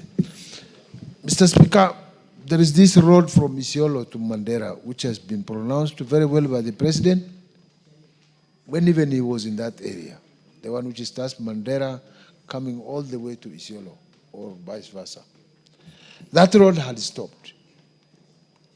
It has stopped because the first constituency, which is affected, is supposed to be my constituency, between Isiolo and Modogashi. That constructions have stopped for a reason which we don't know. There is this last year's budget, 2024-25, some money was slashed from the budget. And this year again, the same amount which was slashed last year was being returned back to be a pending bill. So the Chinese are just there in their houses. Nothing is going on. I would have wanted to know, through joyriding here from the minister, what exactly is happening, because all those projects which the president has mentioned seems to be starting from mine, it's not going to be on. Thank you, Mr. Speaker.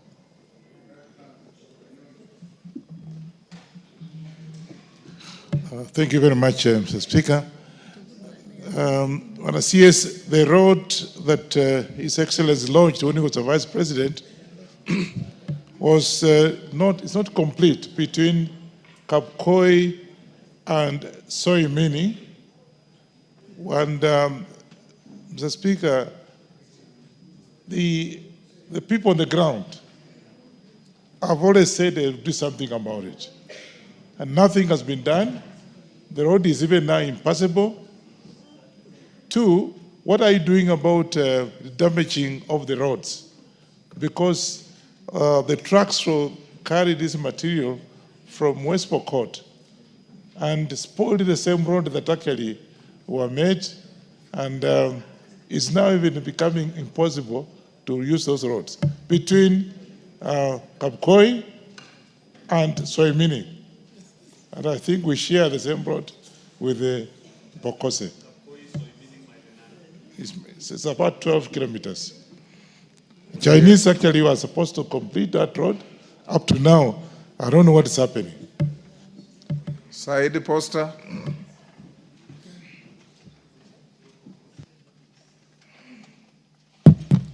Thank you, Mr. Speaker. My story is a bit unique because I have a road in my constituency that is Boji Masalani Road. This road was done almost 10 years back. 75% of the road has been done. But in between, there's a portion of about 5.3 kilometers. It's an area that is flood-prone area, 5.3 kilometers.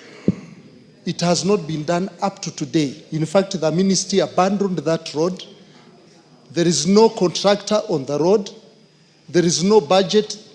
The budget has even been removed from the books. So I wanted to know from the minister what is happening. When are they completing that road? Ambassador Sigay.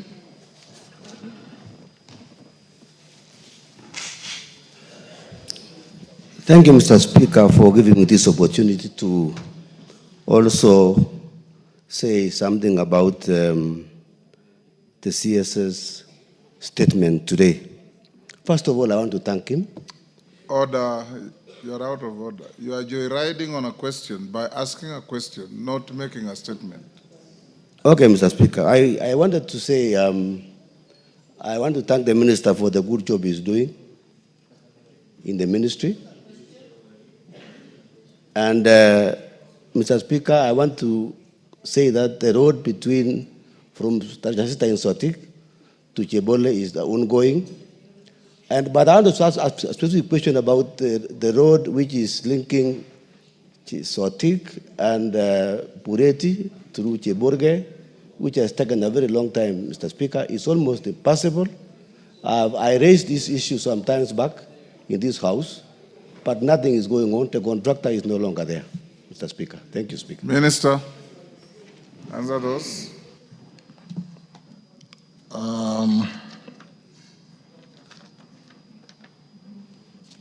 Let me start, Honorable Speaker, with the question raised, the supplementary question raised by Phyllis Barto on this particular road that we talked about.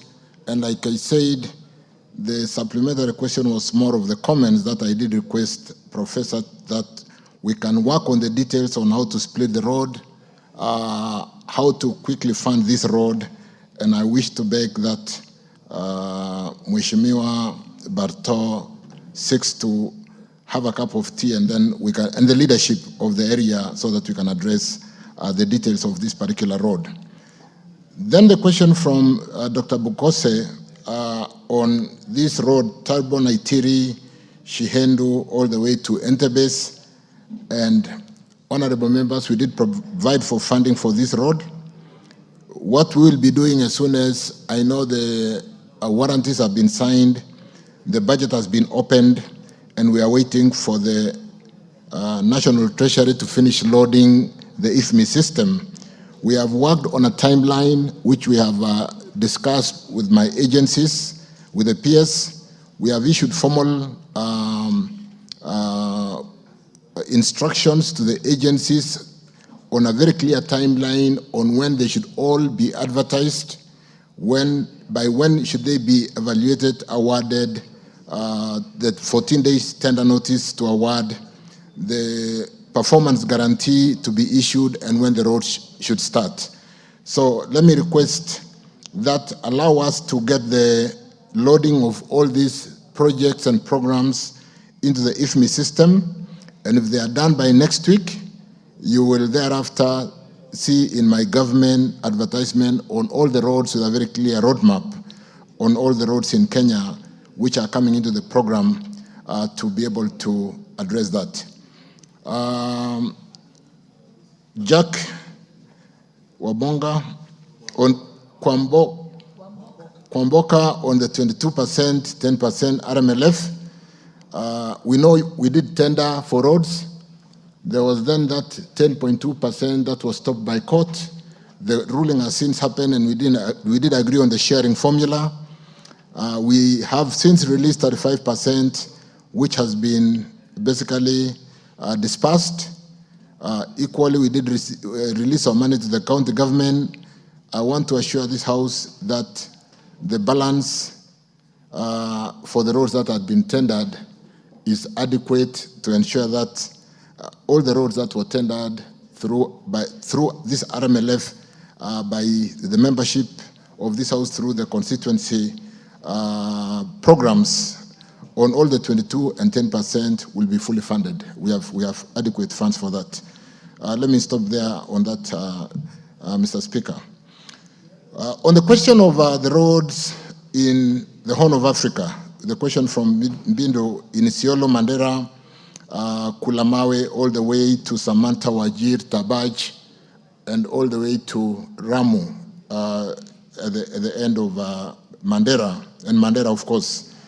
Let me confirm, honorable members, that when we came to this House with Supplementary 3, we were unable to onboard the payments of the certificates for what the certificate that had been issued to us because of the budget deficit. I think we wanted to maintain a budget deficit because of the program that will be going significantly to the market, and we didn't want to be seen to be funding our programs on borrowing beyond 4.5% budget deficit. So what did we do? We really begged that allow them to be paid as soon as the budget is approved. The budget has now been released. I did check yesterday with World Bank, or I did have a meeting yesterday with the World Bank, and we'll be making payments on all the sections of these roads where we have got pending bills, because these roads are fully funded either by World Bank, Africa Development Bank, or Arab Bank. With respect to that section in Modogashe Samata, which was an annuity, on annuity program, and Ramu Mandera, we are working on conversion to do an EPC, and we have enough money on the annuity to be able, we have got annuity 3%. We have got enough funding to be able to convert that section of Modogashe Samata, Ramu Mandera, and be able to do it on an EPC. So Mheshimiwa, we are, by this week, and we did actually encourage the contractors on this road. I did call them for a meeting some 3 weeks ago, 4 weeks, at the end of June, and told them not to down the tools, because We could not pay them on last year's budget because we did not want the budget deficit to go beyond 5%. But we'll be paying them because the funding is ready. We have the money. It's not a cash flow issue. They are fully funded by World Bank, Africa Development Bank, and so on. And we will be getting the contractors back to work if they down their tools because we have the funding. Ferdinand, Kapkoi, what are we doing on this particular road to ensure that we manage the axle load? That was a supplementary part of your question. I think the first part of the question was the completion of that road. And like I said, honorable members, the point that we've been able to raise money and pay contractors, we can now call the shots. So allow me, Ferdinand, through the speaker, to really call the contractor, and I'm sitting here with my PS, I'm sitting here with one of the DGs, Mangondo, the acting DG for Kera, to call this contractor and basically pay attention to that Kapkoi Road and also address that challenge of axle load on some of our roads, including providing signage on the weights that are allowed on every road, because we build the low volume seal roads. But because there wasn't adequate communication and we did not have weigh bridges to basically manage the weights on those roads, a lot of our roads have gone in a state of disrepair. But we are paying attention to that through ensuring that when we build the low volume seal roads, we should have that signage if we are not able to put technology to manage the weights on the various roads to enable us know what are the weights that can be bared by those roads. On Masalani Road, 75% complete with some 5.3 kilometers undone. Again, this is a case of abandonment of work. And like I said, when we owed this contractor so much money, so again, I'll pick it up with my PS and look at that 5.3 kilometers. If there is no budget, we'll make sure we scratch our heads and complete that small section so that there is continuity on that road. So allow us to also look at that Masalani Road and address that undone section. And we'll pay attention to that. Mheshimiwa, you can also, on a one-to-one follow-up with us. With respect to Sotik, Bureti, Cheborge Road, there is a contractor there who has been a bit of a problem. We have summoned that contractor to come and talk with us. He's called Q. And we have summoned him. We need to, this road has got funding even in this current financial year. And we are seeking to correct and do a reseal on this particular road because whereas the work has not been finished, there's already a state of disrepair where work had been done. So we will pay attention to Sotik, Bureti, Cheborge, and I want to confirm that there is some budgetary allocation on this particular road. So Ambassador Mheshimiwa Sigei, we can also look at the details of this particular road at a more personal level. I thank you, Speaker. Gonzrai. Thank you, Mr. Speaker. I beg to ask question number 054. Could state the current condition of Kinango Mariakani Road, that is into bracket C107, and the impact of the recent rains on its deterioration, particularly the drift connecting the road. 2, explain the immediate measures the government is taking to prevent further deterioration of the road and restore its usability for motorists. 3, outline both short-term and long-term intervention, including any placed collaboration with other agencies to provide a lasting solution to repair and maintenance of the said road. 4, clarify whether there is a budgetary allocation for upgrading the road to bitumen standards in the year 2024-2025 financial year, and if so, what steps have been taken to upgrade the road and details of the costs allocated. Thank you, Mr. Speaker.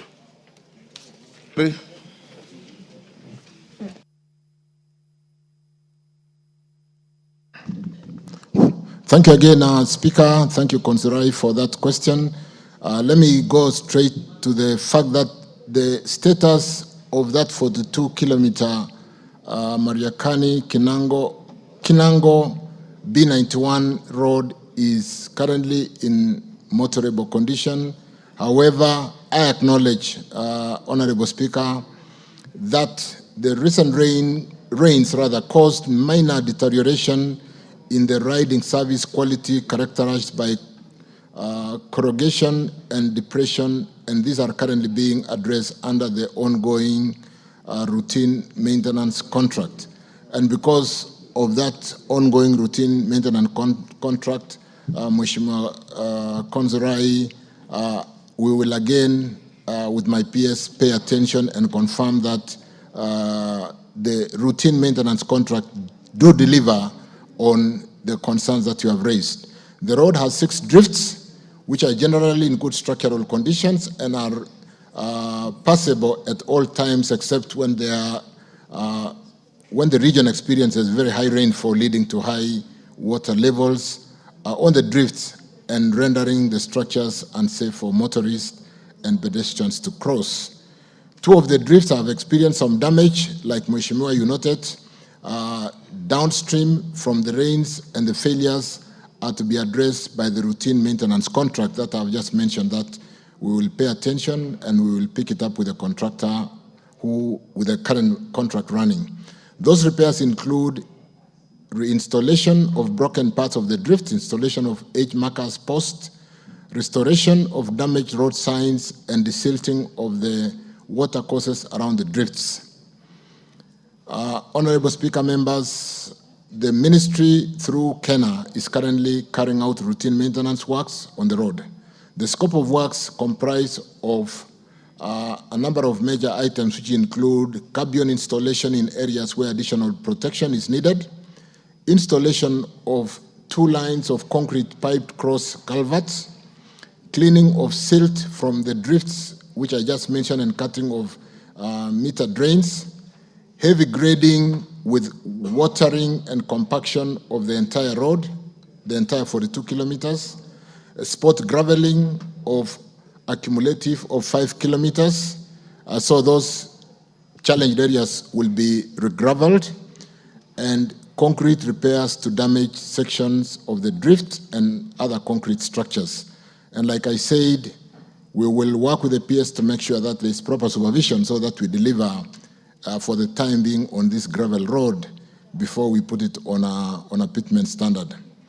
The contract commenced on 19 September 2024, and I wish to state that the works have been completed.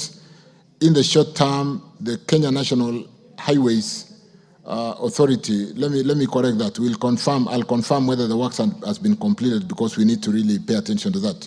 In the short term, the Kenya National Highways Authority intends to progressively replace the drifts with concrete box culverts starting in the current financial year. In the long term, the permanent solution lies in upgrading the road to pitment standard.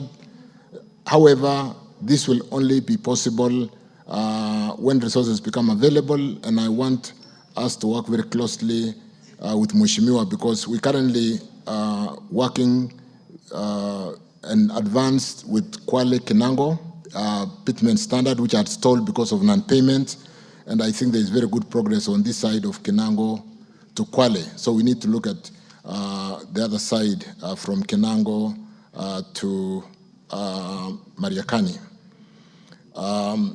I think we will work on the budgetary and basically complete that loop coming out of Mariakani on the other side, where we are also working on dualing to the whole entire corridor, and including what we are doing on that road, having paid the project affected persons and working on that Kwachomvu Bridge on the lower side as you approach Mombasa, that had been suspended for the last 6-7 years, and which we will complete in the next 2 months. I thank you, Speaker. Yes. Maungu. Oh, sorry, Maungo, hold. The questioner himself must have the first shot. Mr. Speaker, while accepting actually what the minister has actually stated in this particular road and saluting him on the Kinango-Kwale road, I think, Mr. Speaker, if the minister can just pay a lot of attention on this Mariakani, or the Kinango-Mariakani road, because that is the only source of survival in Kinango, because of the fact that where we get our goods for life is Mariakani. So if that road is not passable, then we are actually in danger. So because of the rains that we had, I think it is now time that with the 2025-2026, if you could just actually act with speed to ensure that the concrete drifts and the scope of Maram can be increased so that at least you can make this road more passable. Thank you, Mr. Speaker. You, Konzrai, that's a positive. Sir, first and foremost, allow me to appreciate the CS for work well done, especially ensuring that stall projects have resumed, especially in areas like Luanda. However, Mr. Speaker, allow me to bring to your attention that we have a lot of damage taking place on these low-volume roads across the constituencies because of overweight by shrewd business people who end up destroying these roads.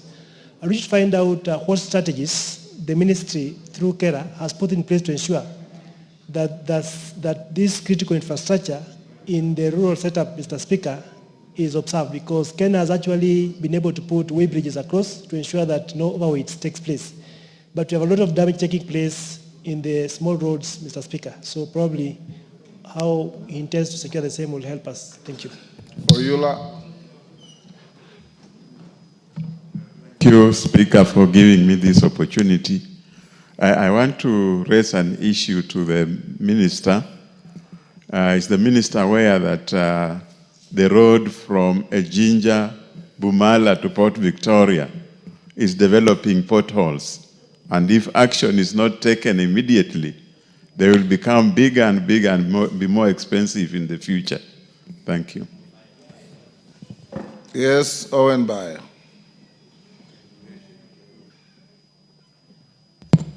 Thank you, Honorable Speaker. Mr. Speaker, I want to raise the issue of the Kilifi-Ganze Road, the famous Bamba Road.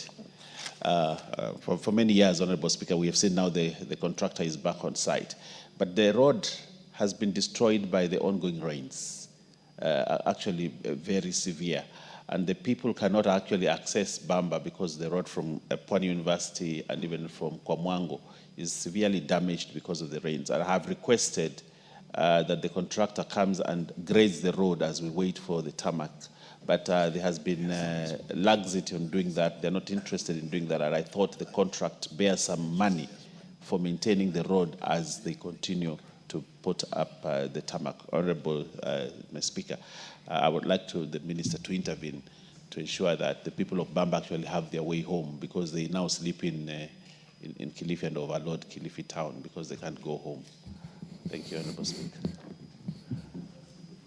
Kashagwa? Or is it Kirima?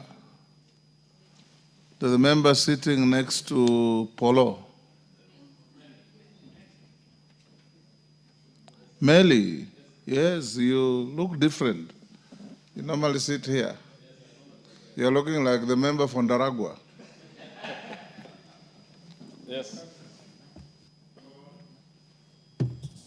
Thank you, Honorable Speaker. I thank you for allowing me to also query. We have, Honorable Speaker, the issue of Muhoroni, Chemelil, Kisumu Road and the Spar roads. I want to say that in that particular road, Honorable Speaker, the 3 or 4 spar roads that connect the main road and the contractors, that is the Stekol, the H-Young, especially at the roundabout, linking to Songo, all the way to Kapkitany, and the other one linking to Miwani, Chemursoi, and the others, have not started, and the work is moving very slowly.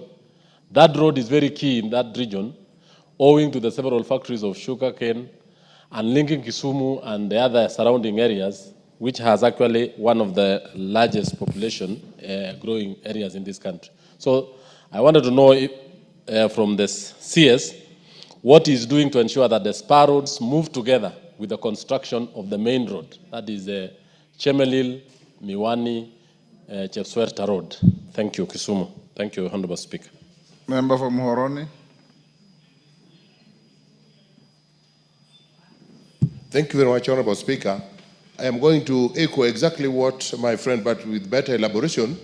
I want to ask the CS that in Muhoroni constituency, the only benefit we would get from roads was if this road initially called C34 was done. Now it is Kipsitet, Muhoroni. Kipsitet Muhoroni is in Soin Sigowet constituency. Muhoroni to Chemelil is in Muhoroni constituency, but as you advance towards Miwani around Kibigori, Tinderet constituency comes in. After Miwani, then you go towards, after Miwani, you go towards Kibos, and that is still Muhoroni, and part of it is Kisumu East. And this is a very key road that if it was done, it would open up the area and benefit the local community. During Uhuru's time, every time after the handshake, the Luo community went to meet Uhuru. The priority number one of their request was this road. Since President Ruto took over and we started engaging him, priority request has been Muhoroni-Mamboleo Road.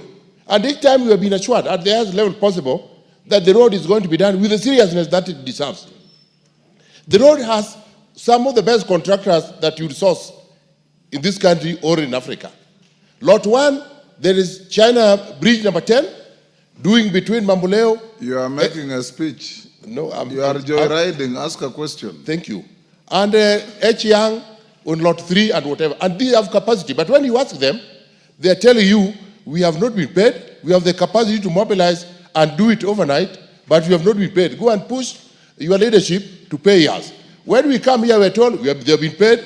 We want the contractors, we want them to go back, and they are not coming back. I want something tangible, and if serious minister and DCS, I want you to come with the contractors on the stage and tell the people that they're now serious, they're going to take up this issue. Number 2, which is the last one, Order. The road came Joyriders have only one question.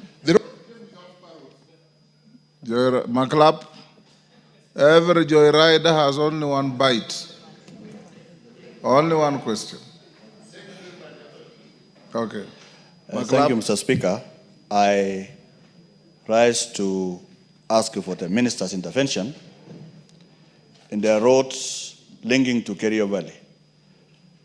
Mr. Speaker, the road that begins from Barwesa to Kinyach is being used by Ainan contractors, which are doing Kinyach Kapswar and Kapsaraman Kinyach.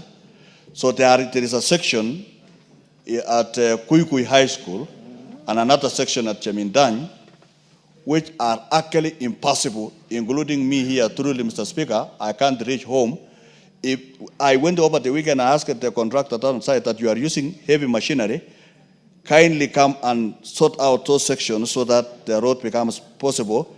He says, I don't have instructions, I don't have PQs for that road, but the minister here, knowing him very well, and he has good plans for that road, can actually be able to intervene so that the people of that area will be able to use that particular road.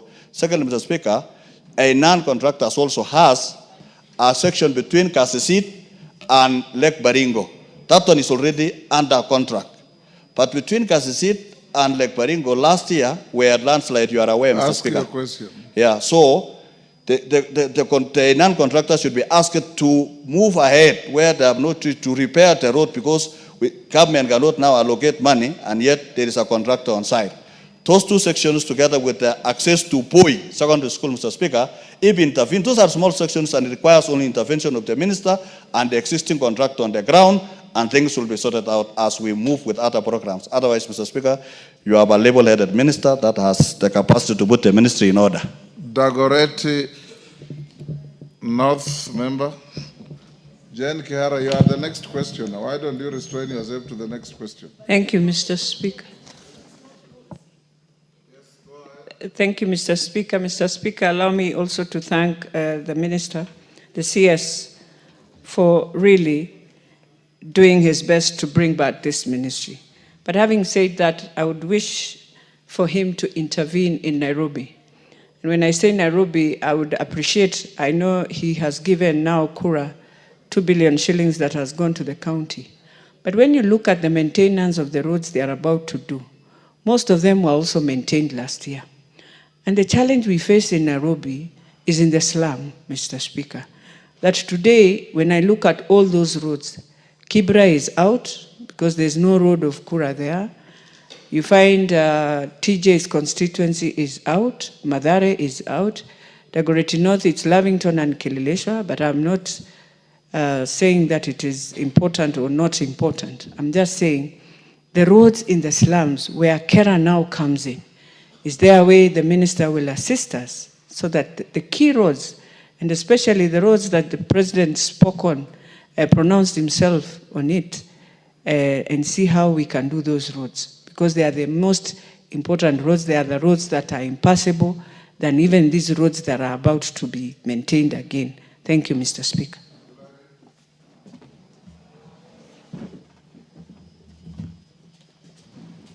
Thank you, Mr. Speaker. I want to help my brother, to join my brother Koyo and Julius Melly.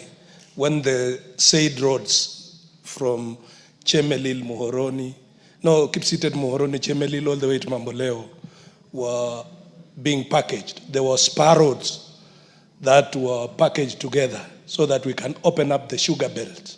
Now that we have a solution coming on the sugar subsector, can the minister confirm that he will direct the contractors to do the spar roads, one from Koru Junction to Gilimori, the other one from Muhoroni to Tamu all the way, and the other spar roads along that ecosystem.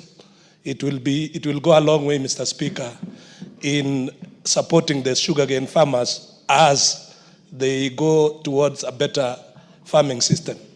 Thank you, Mr. Speaker. Minister.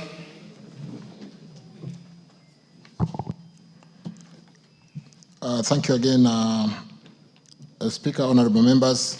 Let me start with the question raised by Honorable Maungu on the low-volume seal roads, and I want to confirm that, yes, we need to do something about the upgrade, the very welcome upgrade to do low-volume seal road, because when we build a good foundation and do a low-volume seal road, it really protects the substructures and gives us a better quality road in those low-volume areas, because these are not in the main highways, the kind of Kena highways where we do experience heavy axle load vehicles.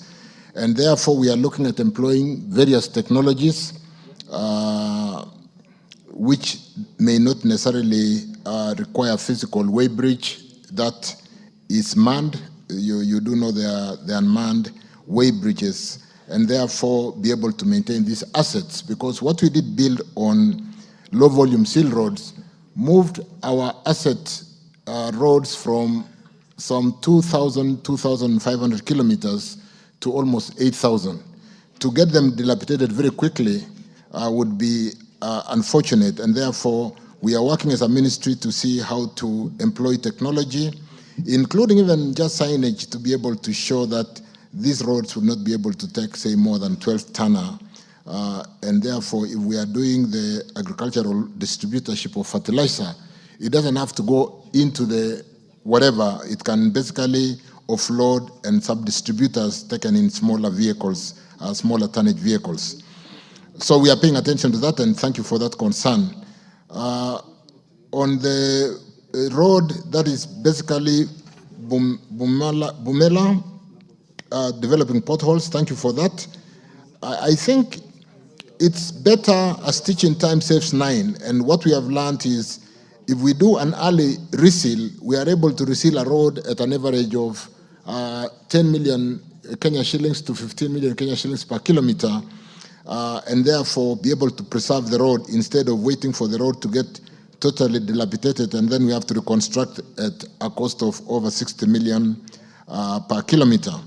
So we will pay attention, Mheshimiwa Oyula, on that concerned road, and look at the potholes that are developing and what corrective measures we have to do immediately. On this Bamba Road, Mheshimiwa Owen Baya, I think we are very strong today with respect to having paid the contractors. And when we summon them, to the extent that we have not fully paid them, and we have a further tranche of cash money to pay them, they come running. So let me answer the question for Kilifi North, or this particular Kilifi Road, Bamba Road, together with Julius Melis and Koyo, and on this Mohoroni, Chemelil, and the Spar Roads, and it is basically picked up by Hillary, Kipkelion, to the extent that we have 3 contractors on this road. We have China Bridge number 10, we have Hechang, and we have Stekol. These are strong contractors. What I want to do in the advening days is to have a meeting with the leadership, with these contractors, and of course the team at the ministry, to be able to really understand the spar roads which are built into the contract, and whether they should build the main artery and come back and build the spar roads later, or they should do all of them as they move forward, so that we don't have the kind of case that Sabina Chega did mention earlier, where the members of parliament don't want the main artery to be built, they want the spar roads to be built ahead of the main road. But let's have this common meeting with these 3 contractors, Koyo, Julius Meli, and because it's again cross-cutting many constituencies. And so what I'll do, leaders, Honorable Speaker, is to get, and like I said, when we summon them, they come because we now we have the ability to pay them. And so I'll get a session sometimes next week, call the 3 contractors, call the leadership, and then we agree on the way forward on these Moroni, Mamboleo, all the Koru, Kilimori, and so on and so forth, spar roads on this particular sugar belt area. With respect to the question from, I think Speaker basically will deal with that together with the leaders, Meli, Koyo, and Hillary, and the other members in that belt of Moroni. The Joseph Makilap, the Kerio Valley, Barwesa, the roads that traverse your Baringo North from Barwesa, Kenyach, going all the way to Kapsawar in the Elgeyo Marakwet area and Kipsaraman. These roads have been factored in, Barwesa all the way, not just to Kenyach, but to Koloa, is that to the north? And again, this road is funded. What we want to do, like I've just said of Moroni Mamboleo, let's get this contractor, Heinan, and sit down with him and agree on the work program, because we normally agree with contractors on motorability ahead of works. Because we don't build spar roads for users to use while the road is being constructed, we expect the contractors, and there's an agreement that the road should be motorable when construction is happening. So to the extent that there are these impassable sections, let's, Honorable House, call the relevant leadership, in this particular case, Joseph Makilap, Baringo North, and the leadership possibly of the other side in Marakwet, in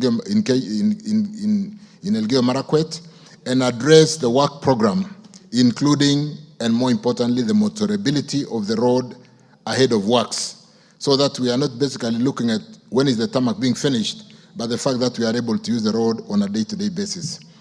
On the question from Honorable Elachi Dagoretti North, again, I thought we start with Nairobi leadership before we gave the support to Nairobi County to basically improve the outlook of our city, and where we have made budgetary allocation of 2 billion, and therefore, Mheshimiwa Elachi I can again kind of convene a meeting together with the governor for Nairobi and the leadership for Nairobi to look at the priority of those roads, to the extent that this support we are giving to Nairobi County will be implemented through Kura. We are not implementing through the county government. We are basically, the implementing agent will be Kura, we can sit down together and look at whether the prioritization was properly done. I thank you, Speaker. Thank you. Jane Kihara.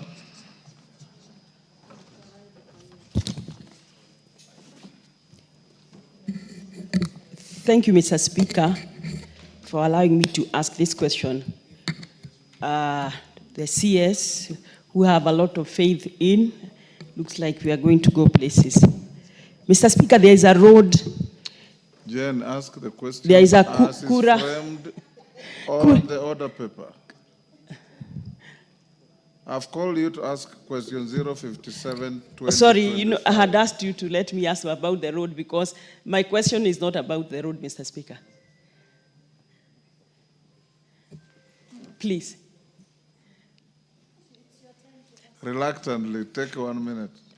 Yeah, Kinango Maraga Road is a Kura road, about 7 kilometers. And it started in the last regime. Mr. Speaker, up to now, they have only done 2 kilometers. I have been asking even the agency before to come and check the encroachment, because there's a lot of encroachment. I wanted to ask the CS whether, when he can do the remaining 5 kilometers. It is a Kura road. Kinango Maraga. Minister, you know the road? I generally know this Kinango Road, but allow me, now that the honorable member has basically raised on the floor of the House, to pay attention and get back to the member. If it is a case of stalling because of non-payment, that should be a non-issue today.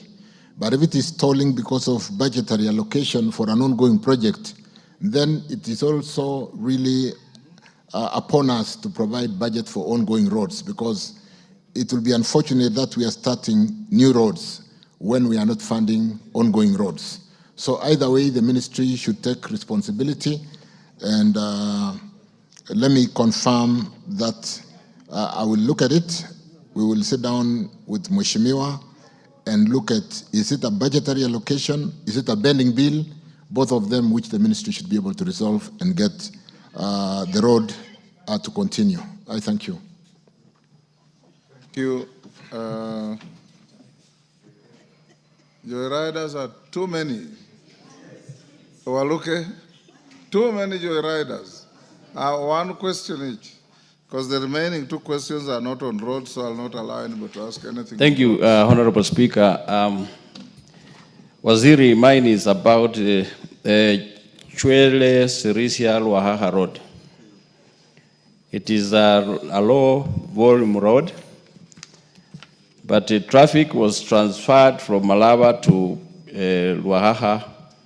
All the international, it's an international road, and all the trucks are now using that road from Burundi, Rwanda, Uganda, Southern Sudan.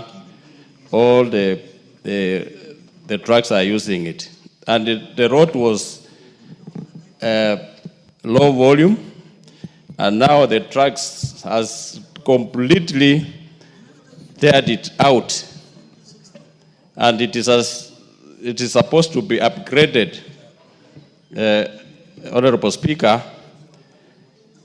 within a very short time, Honorable Speaker, that road we've lost about almost 70 people that have died on that road because it is small in size. So, Waziri, Honorable Murkomen, your predecessor had promised that it was to be upgraded. But up to now, we have not seen anything. And secondly, this road of Mayanja, Bisunu, Sirisia Road, the contractor did only 2.5 kilometers. And then he vanished from the road, he's not there. I don't know what steps have you taken, Honorable Speaker. Thank you.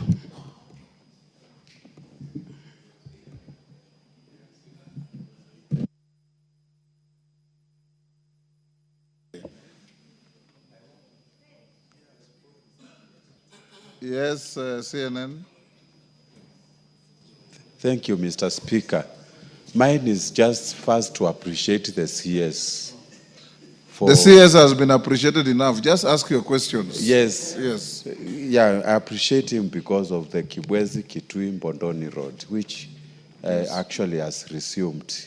Yes. My concern is the contractor has done a campsite, but the pace is too slow. Just put a little bit speed so that the work can start to ease the pressure from the public. Thank you, Mr. Speaker. Nicole. Thank you, Mr. Speaker. Mine is one, very brief, on Maseno Kombewa. The minister had answered on Vihiga side, but that road actually extends all the way to Kombewa, Kalandini. The MP alleged that your side is done. No, it isn't done. So the part from Akado, Nyendiwa to Kalandini is not done. So the road is hanging. So that is my question. But Mr. Speaker, I would also say that after the meeting on Tuesday, it would be nice if they agree on programs with timelines. If that is shared with us, then it can help us follow up on the work, on the progress of the work. Thank you, Mr. Speaker. Zamzam. Asante Mheshimiwa Spika, na mimi nataka nimuulize waziri, tunaangalia feri ambayo inasafirisha watu katikati ya Mombasa na Likoni, zile rams zinamwaga watu baharini. Kwa hiyo Mheshimiwa Waziri, nilikuwa naomba kujua, kulikuwa na feri ambazo zilikuwa zitanunuliwa mpya ili wananchi wa Mombasa waweze kupata wepesi wa kusafiri. Lakini paka sasa hata ile feri ambayo iko MV Nyayo, ukipanda zile daraja zake unapata zile daraja zimeharibika, mtu anaweza kuanguka baharini. Unafanya mikakati gani kuhakikisha kuwa wananchi wa Mombasa wanaweza kupata usafiri ambao hauna utata, tukapata ile kisa kama cha Mtongo kilivyotokea, wala Mungu asijalie. Kwa hiyo naomba uweze kutujibu. Asante sana. Daniel. Thank you, Mr. Speaker. Mine is not more so on roads, though I have a lot of problems on roads, Kore Road and Muringena Road, but my major question is on the issue of air transport. Mr. Speaker, I want the Waziri I want to know if the Waziri knows that we depend on... Minister, you'll have just to make do with this mixed grill. I want the Waziri to... Yes. I want to know if the Waziri is aware that we depend on Ethiopian Airways to ferry our miraa out of this country. But now, of late, they have denied us an opportunity to ferry miraa to Israel and Djibouti. And we are really stuck, considering the fact that Kenya Airways does not fly the two routes. So what is the ministry doing to assist our Meru traders and farmers from this problem of lacking a means of transport, whereas the Ethiopian Airways is flying there, but they are denying our traders an opportunity to use their flight? Thank you, Mr. Speaker.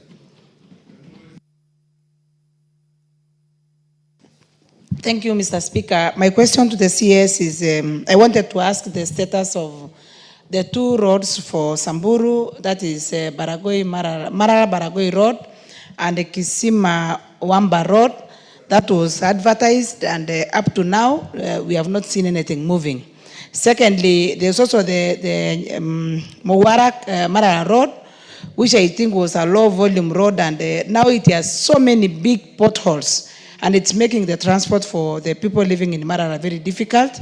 And we had requested for recarpeting. I don't know what is the ministry doing to correct that. Thank you, Mr. Speaker.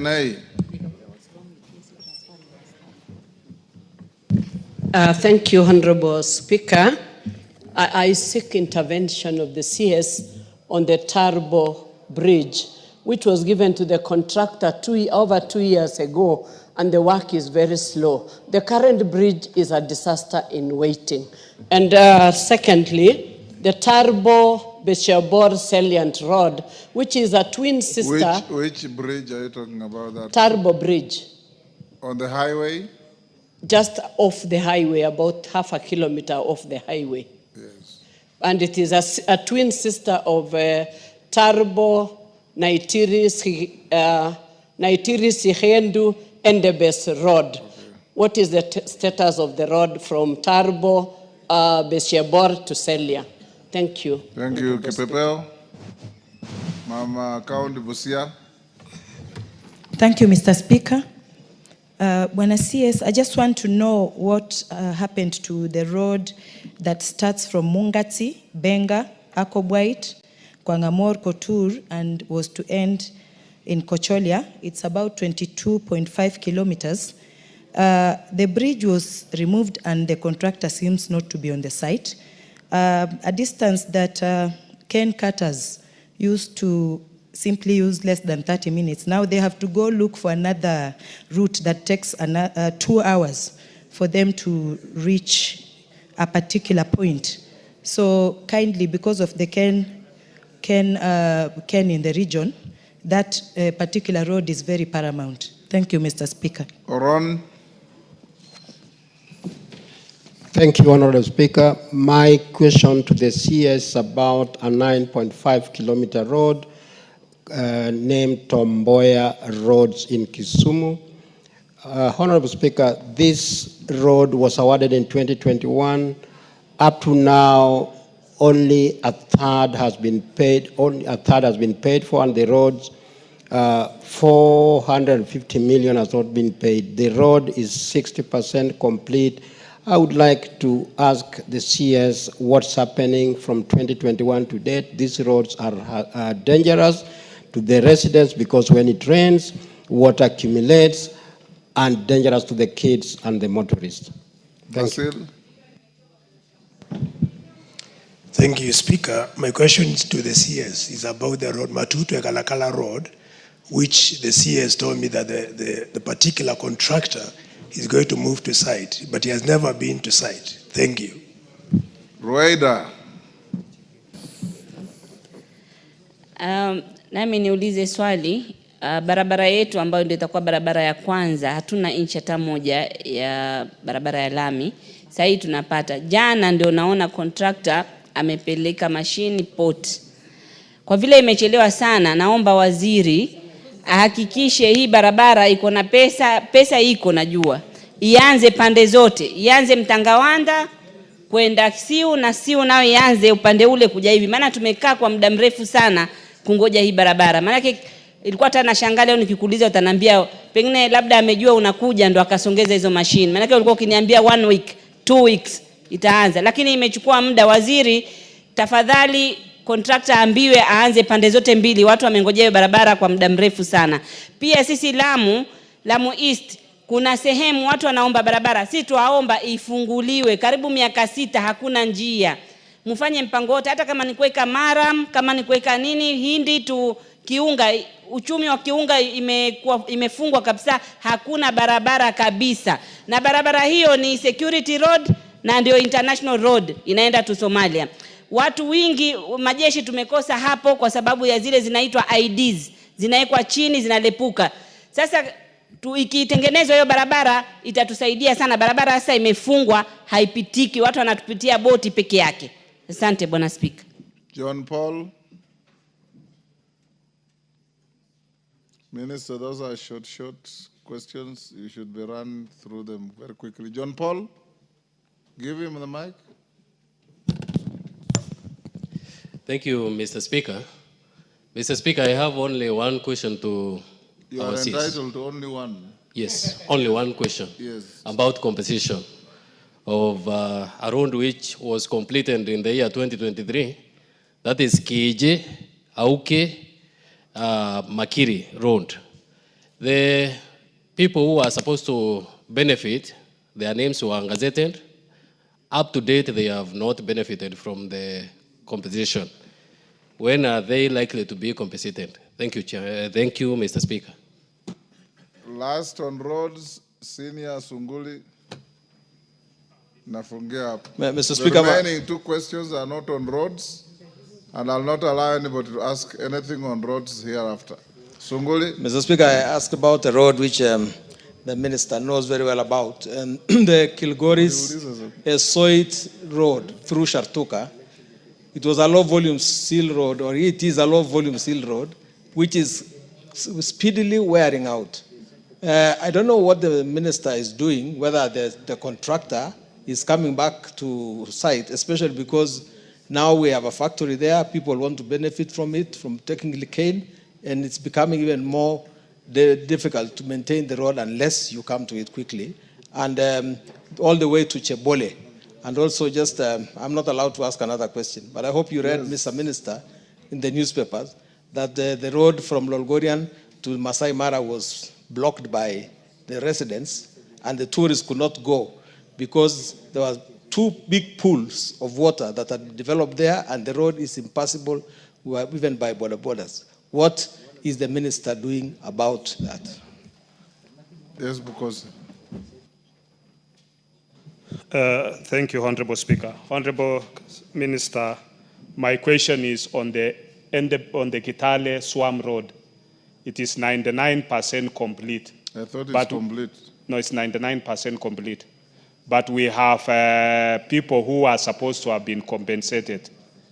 They have not been compensated up to today. And you remember Honorable Kale Pamise asked about the people of Matisi, and we also have people in Endebess, especially in Sokomuchinga and along that area where these people have not been compensated all that time.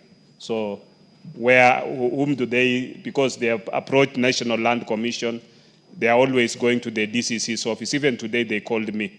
They are going to the DCC's office. So how are they going to be compensated? Because I think they'll just be left stranded if nothing is happened. Members, bear with me. This is the cutoff on roads. Minister, if Obara won't give you, you've just walked in. You've just walked in, I'm not giving you. Ivan Farah, you've just come in. Yes. Minister, answer those. That is a cutoff point on roads. I'm sorry, Farah, you'll ask next time. Allow me, Honorable. Many questions about the north have been asked. The Kulamawe Road has been mentioned, all those. I've been here, unless you are not here. Go on, Minister.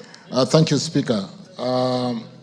Honorable Speaker, honorable members, allow me not to just basically individualize every question, but to basically say, Honorable Speaker, where there is a contractor on the road who had abandoned work due to non-payment, and because we have paid every contractor at least 40%, and we are paying the next 40% in due course, and that due course is in the next 2-3 weeks. And that's why we are having this Tuesday meeting to review, because we are in a very good place, we are in a very strong position to basically ensure that they did comply with the settlement agreement, which was a bargain to sell a part of our RMLF and pay them. And on account of discounting our RMLF on a net present value, we asked them equally to discount 35%. We paid them 40%. We are paying 40% in due course. And therefore, for the road that Waluke spoke to, and where there is a contractor, I want to confirm that on all those roads, Honorable Speaker, honorable members, I will be happy to have a meeting with the contractor, with my team, and with the members of parliament for the particular area to address resumption of work. If they have not resumed work, why should we be prioritizing the next 40%? So we are in a very strong place to address that. So, but particularly for Malava, because of the border and this Chwele Road, honorable members, you do know that we pride being an anchor state because of the port of Mombasa and servicing Uganda, Rwanda, all the way to DRC. And therefore, the roads around the border, and there's a question that was asked earlier regarding what are we doing around Malava to open that congestion and make that area expedite movement of lorries so that the border control is not exacerbated with the challenge of roads. And therefore, we will pay attention. We do a lot of trade as a country on account of transiting goods for these particular countries and as an anchor state. And therefore, even if we are efficient in Mombasa and we are not efficient in the entire northern corridor, including the border, which do also seeks to answer the question of Bokose on this swamp, on the, what do you call, Kitale swamp, we really are going to work quickly to make sure that we clean these border point roads, including the building, which is currently unfinished. That is why we are 99%. We'll work closely with KRA to finish the buildings, and even as the leadership of our neighboring country will be coming into the country, the Kitale Swamp Road is of concern, and we need to finish that 1% outstanding. But having said that, with respect to Waluke's question, we will pay attention to that boundary area to make sure that the artery is clean. We are able, even when you have to go through the Chwele. You ask about compensation. Yes. And I'm going to answer that. I'll answer that. And then maybe I can just deal with it because I've then dealt with Kitale Swamp and deal equally with the other PAP, project affected person on the road where John Paul did raise. In the selling asset securitized kind of asset that we sold, we made provision for all the project affected person. And that is why even on the road of, which was asked by, on Kibwesi Mutomo, we are compensating all those project affected persons to the tune of 1.5 billion. We have released the money to National Land Commission, and the process of payment is just a bit slow because of the compensation process of ensuring that we are compensating the right person. So that money has been made available. The project affected persons we have taken care of, John Paul, Kibwesi, Mutomo, and equally in Kitale Swamp, and we'll ensure that we are working very closely with National Land Commission. In fact, as a matter of fact, we've held many meetings. We've released 14 billion to National Land Commission. As we speak today, they have only paid out 3.5 billion, maybe close to 4 billion now, and they are sitting on some 10 billion because of the reconciliation of records. And equally, we are working with the Ministry of Lands to make sure we streamline the records and release that money to the project affected persons. With respect to, like I said, contractors who have not resumed work, that should not be an issue today where they are contractors. We can deal with these contractors on a one-to-one basis. Currently, they are very cooperative to us. If they are not cooperative to cooperating with the members of parliament, I can chair joint meetings and basically zoom in and address the various challenges. With respect to Maseno-Kombewa Road, that was asked by Nyikal, I think we've provided for funding for that section of the road to be able to finish so that we do not have to ask a question pertaining to the fact that the Vihiga side is done, why don't we do this other side, or the other side is done. And then we got even executive directions to be able to complete both sides of the road. Some regarding the ferry. We've just paid for the ferry in the last 2 weeks. Construction has started. We're very concerned about the challenge on how we basically move our people across the Likoni ferry. When you see some of the videos doing the rounds in the way people move in, even for the time being, in my last visit to Mombasa, this was an agenda with the governor for Mombasa to see whether we can have a system for crowd management as people board. But equally, that road that we build between Mombasa and Kwale through Kibundani to service the special economic zone area is basically ready, and we are looking at opening it shortly, and that will release a lot of the traffic that can then ease the congestion in the ferry. But the other ferry that we did sign off has been paid for and construction started. So, in fact, I got an update. We were with Captain Ruto late into the evening yesterday in a separate meeting. Air travel, I've got a more substantive statement because that has been of concern, and allow me, Speaker, to basically look at the statement on how we are going to assist our Mira farmers to make sure that the products are getting to the market in Israel, Djibouti, and other markets. Ethiopia Airlines operate international scheduled air service into Kenya purely under provisions of the existing BASA bilateral air service agreement signed between the government of Kenya and Ethiopia. The existing agreement, Honorable Speaker, members, provides for carriage of both passengers and cargo under scheduled regime. The agreement has no restriction as to what type of cargo to be carried for as long as the airline is approximately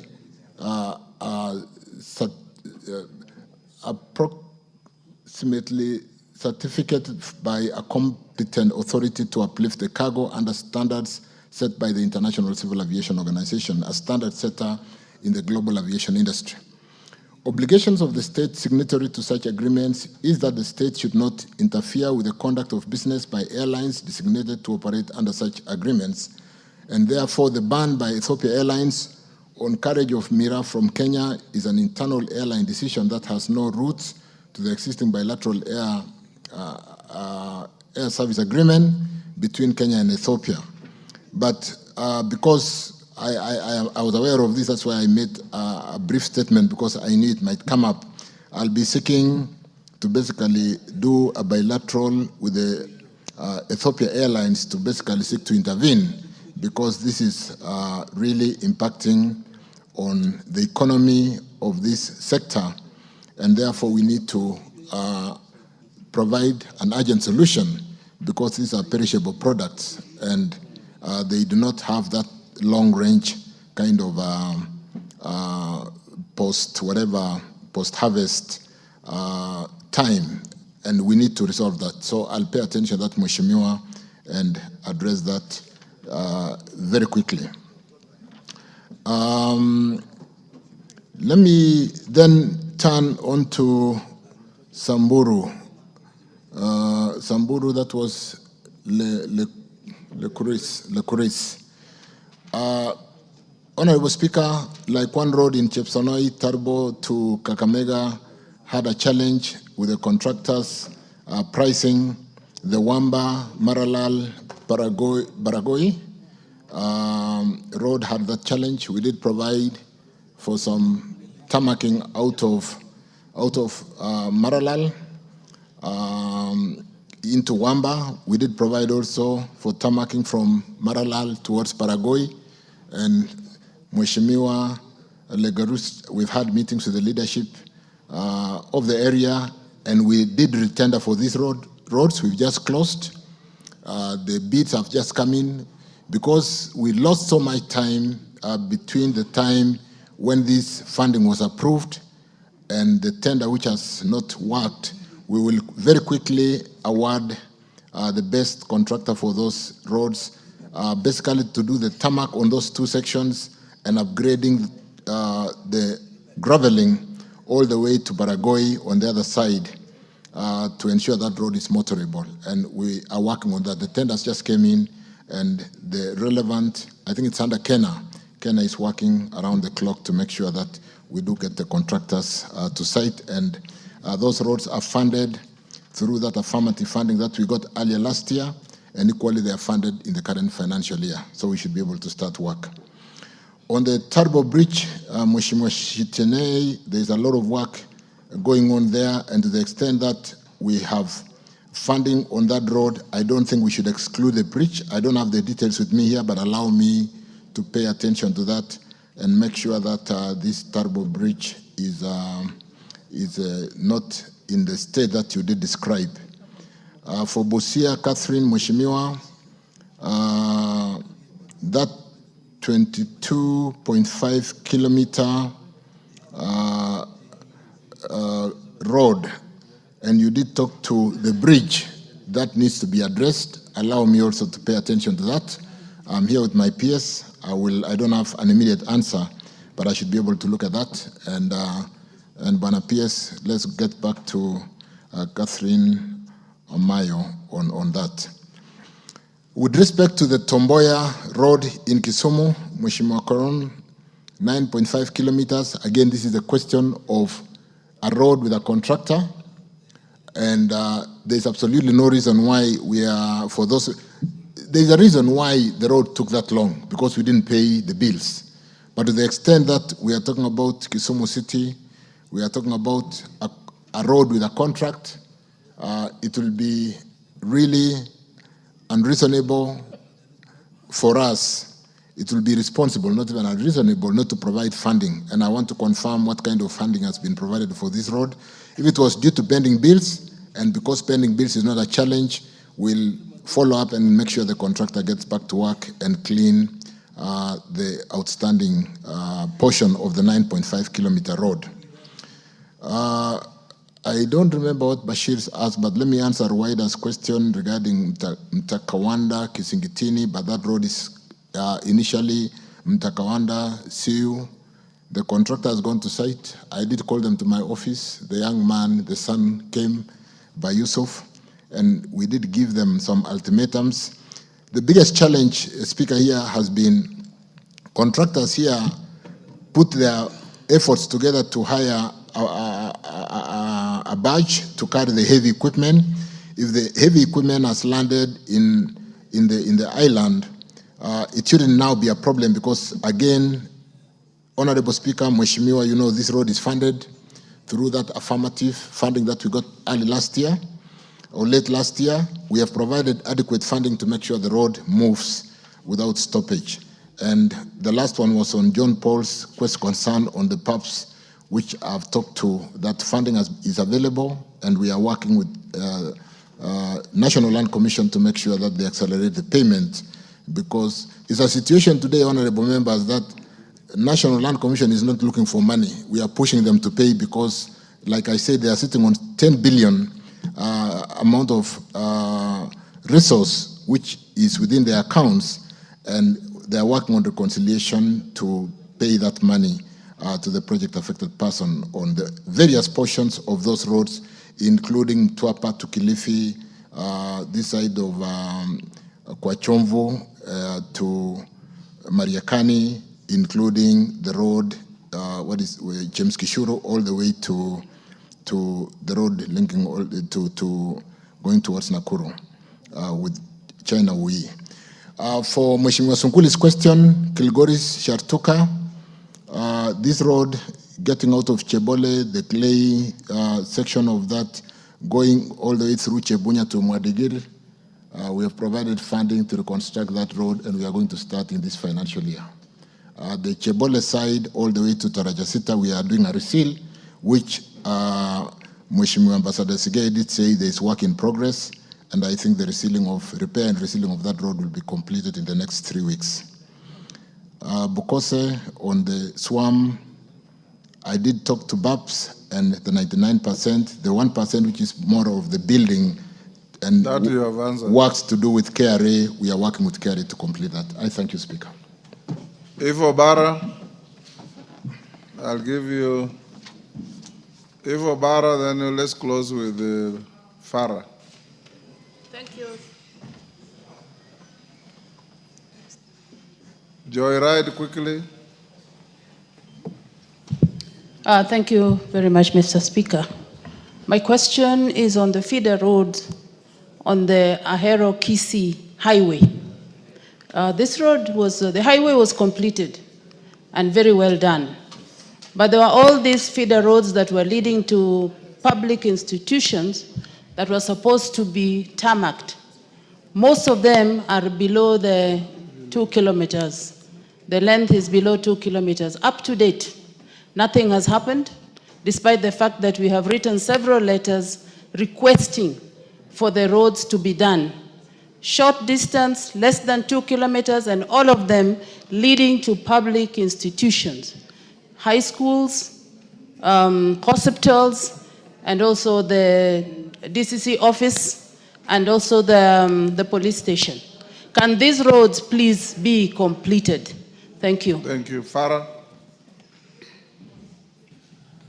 Mr. Speaker, I'll correct, it's not true that nobody had asked any question about northeastern roads. The minister answered questions on the Kulamawe road. Okay. Yeah.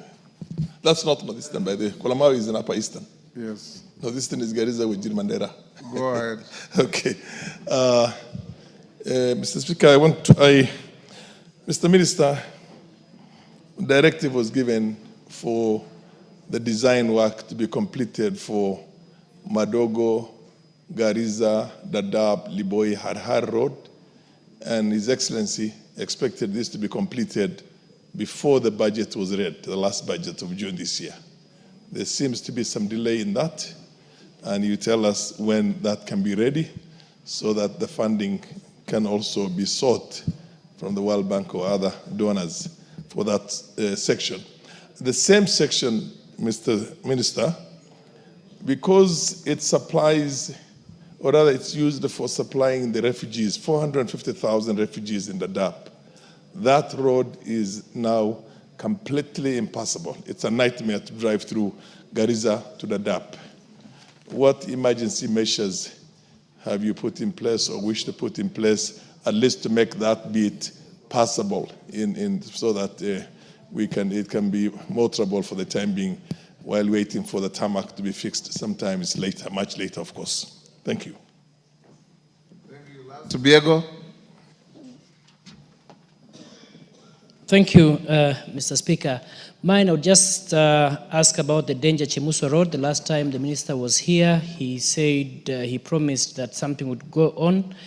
What is happening right now, there's a bit of work going on, but it is also causing a lot of problems because the contractor who is there right now is not giving alternative routes when he's blocking the road, especially when they're making the bridges. And there is a bridge, Karlel Segut, that is in Kosrai Ward, which had been awarded to a contractor by Kura. The other day, even somebody passed on in that bridge. I would just like to know the status. It has the contract has been given a long time ago, but it has not taken off. Thank you. Respond to those three: Farah, Eva, and let me start with Eva Obara on these Ahero Kisi spar roads that link up to public institutions and they are of short distance. Mheshimiwa Obara, allow me to confirm if they were in the contract, then there is absolutely no reason why they should not be done. And I will personally get back to Mheshimiwa Obara to confirm those spar roads linking up to these public institutions, because sometimes it is the very reason why we build a road to service public institutions. And if they were included in the contract, and to the extent that we found so many things that contractors, even at 98-99%, abandoned work, and it was on the signature that it seems to be complete, but sometimes it was due to non-payment. But to an extent that they were in the contract, I will pick them up and we will make sure that those roads are done. Yes, Mheshimiwa Farah, we did give instructions for the design of this road, starting from Madogo, going through all the way through Garissa. And let me also confirm whether it has been completed. I didn't get the details before I came here. But to the extent that they have been completed, and because we were seeking for donor funding to, like World Bank, to build this road, the donor funding, we can bring it into budget anytime because it doesn't impact on the cash flow, as it were. Equally, for Garissa Dadaab, because of the need to service the camps out there, the IDP, to the extent that we need to service Dadaab, we need to make that road motorable because of the refugees out there. So again, PS, let's pay attention to that. Biegon, on Danger, Mheshimiwa, on Danger Chemuswa, we have a contractor.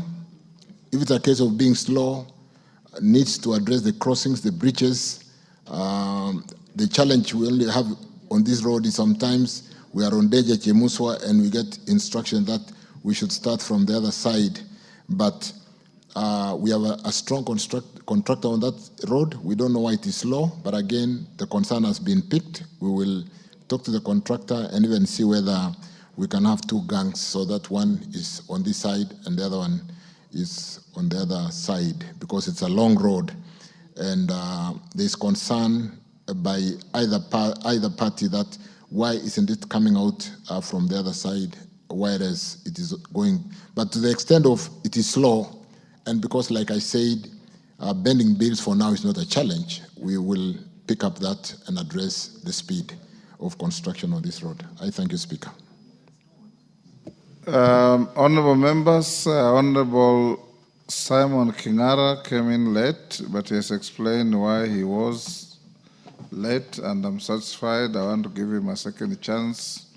So I rescind the order to drop question 14 and allow Honorable Simon Kingara to ask the question. Go ahead, Simon. Thank you, Mr. Speaker. I apologize to the House for coming late. Thank you, Mr. Speaker, for your kindness. I apologize. I have explained to the Speaker, and it is on his record why I was late. It was not deliberate. I respect this House. Mr. Speaker, allow me to proceed to question number 14 of 2020-2025, directed to the Cabinet Secretary for Roads and Transport. Could the Cabinet Secretary, Mr. Speaker, explain why the new generation smart driving license does not indicate the date when the holder first obtained it? Mr. Speaker, number 2, could the Cabinet Secretary also consider integrating the original date of license issuance into the smart driving license, particularly for individuals upgrading from older version to support Kenyan drivers abroad who rely on this information to verify their driving experience? Thank you, Mr. Speaker. Thank you again, Honorable Speaker. The new generation smart driving license, which was introduced as part of Kenya's broader commitment to modernize its road transport system, enhancing road safety and aligning with regional and international standards. The license incorporates advanced security features and integrates with the National Transport and Safety Authority NTSA digital platform, ensuring real-time access to drivers' data and compliance history. Notably, Kenya has adopted the regulation of the Tripartite Transport and Transit Facilitation Program, an initiative launched by the regional economic communities in the 3 regions, COMESA, East Africa Community, and the SADC, South Africa Development Community. The primary objective of this was to harmonize cross-border transport policies, including standardization of driver's licensing categories and practices across member states. This facilitates seamless and safer movement of drivers and goods across borders within the region. In line with this protocol, the Tripartite Transport Transit Facilitation Program standards, the current design of Kenya's smart driving license, like has been brought out by Kingara, does not include the date when the holder first obtained the license, as this information is not a prerequisite requirement under the harmonized regional framework. However, given the concern of our Kenyans out there, it is important to emphasize that while the physical card does not display this date, the full driving history of every license holder, including the original issuance date, is securely stored within NTSA Integrated Road Safety Management System. This information is readily accessible to authorized institutions such as the law enforcement agencies and regulatory bodies for verification, enforcement, and administrative purposes. The Ministry, Speaker, through NTSA continues to review stakeholders' feedback and any necessary enhancement to the system, including potential adjustments. Now, not basically potential, but we are working on accommodating the date of first issuance in the data structure within the digital digital data structure, and therefore that will be done in due course. Which, with respect to the second question, the Ministry acknowledges the importance of reflecting the original date of license issuance, particularly for Kenyan drivers seeking to validate their driving experience when applying for licenses or employment opportunities abroad. While the current smart driving license, like I said, was developed in compliance within the Tripartite Transport and Transit Facilitation Program, standards which do not require the inclusion of the original issuance date, there is recognition that this information remains relevant for many license holders, especially those upgrading from older versions of licenses. And to address this concern, the ministry through NTSA is considering the integration of the original date of the license issuance date in either the physical card or through enhanced digital access options. The DG NTSA came here with me, and I'm very clear that update is being done so that that smart chip will accommodate that date of first issuance. And therefore, such integration would be done carefully to ensure consistency with regional regulatory frameworks while also leveraging the NTSA Integrated Road Safety Management System, honorable members, where all historical data, including original issuance date, is securely stored. The ministry remains committed to ensuring that our licensing system not only meets international and regional standards, but also serves the practical need of Kenyan drivers at home and abroad. I submit. Thank you, Speaker. I think, Kinango, that is very adequate for your question, isn't it? True, Mr. Speaker. What I would just request is to fast track this because diaspora remittance is an economic enabler. And we have very many Kenyans out there who cannot work because of lack of experience, which was not picked during the first time they got a new driving license. As much as it complies with the world requirement, Mr. Speaker, I'm in diaspora. Out there, apart from the big towns, out the country, out the world, the small villages where Kenyans also work, they do not have those machines to chip in and get the data. So if it's indicated on the card, then they are good to go. Thank you. Okay, thank you. Last question, Jen Kihara, Minister, you note what the member has indicated. Jen Kihara, next to you, on your right. There is a mic that is on there. Yes. Okay, thank you, Mr. Speaker. I wish to ask question number 57 of 2025 to the CS. Question number 1 is to clarify whether compensation for land acquired by Kenya Railways Corporation for the construction of the standard gauge railways and meter gauge railways has been fully settled. Number 2, provide details on the criteria used to identify legitimate landowners and clarify whether compensation was determined based on the prevailing market rates. And question number 3, explain why some legitimate landowners were not compensated for their land acquired for the construction of the railway line, and outline measures the ministry has put in place to ensure that all genuinely affected landowners are duly compensated. I submit, Mr. Speaker. Jen, is this in relation to your constituents so that yes, you don't meander around? In Naivasha. In relation to Naivasha? In relation to Naivasha. Yes. So, Minister, I don't expect you to meander around from Mombasa to Mwisho wa Reli in Narok. Thank you, Speaker. Thank you, Jen, Kiara, Mheshimiwa. Mr. Speaker, sir, compensation for land acquired for the standard gauge railway, a major project undertaken by this government and by the government, and the meter gauge railway projects was settled in accordance with the awards of compensation to the person entitled. Payment were only held by the National Land Commission as guided by the Lands Act on issuance, where there was no person competent to receive payment, mostly in cases where the process of succession was ongoing. And upon completion of the process and letters of administrations are issued, the Commission, the National Land Commission, makes payments appropriately. And that is why I said earlier, with respect to the project affected person on the road network, that is ongoing, even when money is available.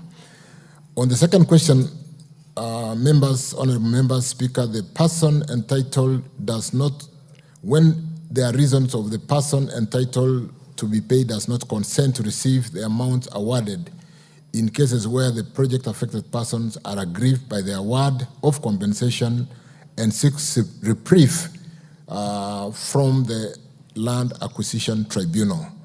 And on the other issue where there is a dispute as to the right of the persons entitled to receive the compensation or as to the shares in which the compensation is to be made. On the second question, so those are some of the challenges and areas where money could be available, but payment is not made to the project-affected person that needs to be compensated. On the second issue, on the details on the criteria used to identify legitimate landowners and whether compensation was determined based on prevailing market rates, Speaker, sir, Section 112 of the Land Act 2012 guides, revised 2019, guides National Land Commission in identifying all interested persons and the nature of their interests over the affected land. It also guides National Land Commission on determination of ownership, where the Commission conducts an inquiry to hear issues of proprietary and claim for compensation by person interested in the land. At the inquiry, the Commission make a full inquiry into and determine the person interested in the land in line with Section 112, Section 3A of the Lands Act. It also inquires into received written claims of compensation from those interested in the land in line with the same Act, 112.3b. It also has powers, the National Land Commission also has powers of the court to summon and examine witnesses, including the persons interested in the land, and compel the production of delivery to the Commission of documents of title to the land in line with Section 112.5 of the Lands Act. And then so really, on the conclusion of the inquiry, the National Land Commission prepares a written award of compensation for every person whom the compensation has determined to have an interest in the land. On whether compensation was determined based on prevailing market rates, the Commission is guided by the Land Assessment for Just Compensation Rules of 2017 and the Land Value Amendment Act of 2019. The regulations provide for a criteria for determination of just compensation and factors to be considered. Among the factors, honorable members, to be considered when assessing compensation is the market value of the land. The Land Assessment for Just Compensation Rules of 2017 further provide a criteria for assessment of market value. On the concern of legitimate landowners not compensated for their land acquired for the construction of this infrastructure, Mr. Speaker, during the compulsory land acquisition for the Nairobi-Naivasha Standard Gauge Railway Project and the Naivasha Inland Container Terminal at Longonot Station, MGR Link line, it was noted that several unresolved historical land disputes and property boundaries inconsistencies existed within Mai area. Further, there were ongoing court cases pending determination. In line with Section 115 of the Land Act, compensation for properties that were in dispute was held by the Commission until the dispute as to the right of the person entitled to receive the compensation was determined. Kenya Railways, being the acquiring entity, has continuously liaised and facilitated relevant government agencies to ensure resolution of land boundary and ownership issues hindering payment to ensure affected landowners are compensated. Mr. Speaker, members, further, the Ministry ensures provision of adequate budget under the Railways Development Levy Fund to ensure that all affected property owners are compensated upon resolution and determination of existing disputes. So, just to conclude, and as I submit, there will be outstanding cases in line with some of those challenges, but to the extent of funding, I think we have got enough allocated funds under the Railway Development Fund, or levy rather, to be able to compensate once the National Land Commission resolves all the issues, and we should be able to do that. I submit. Thank you.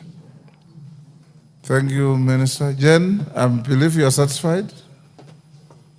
This is something. You are.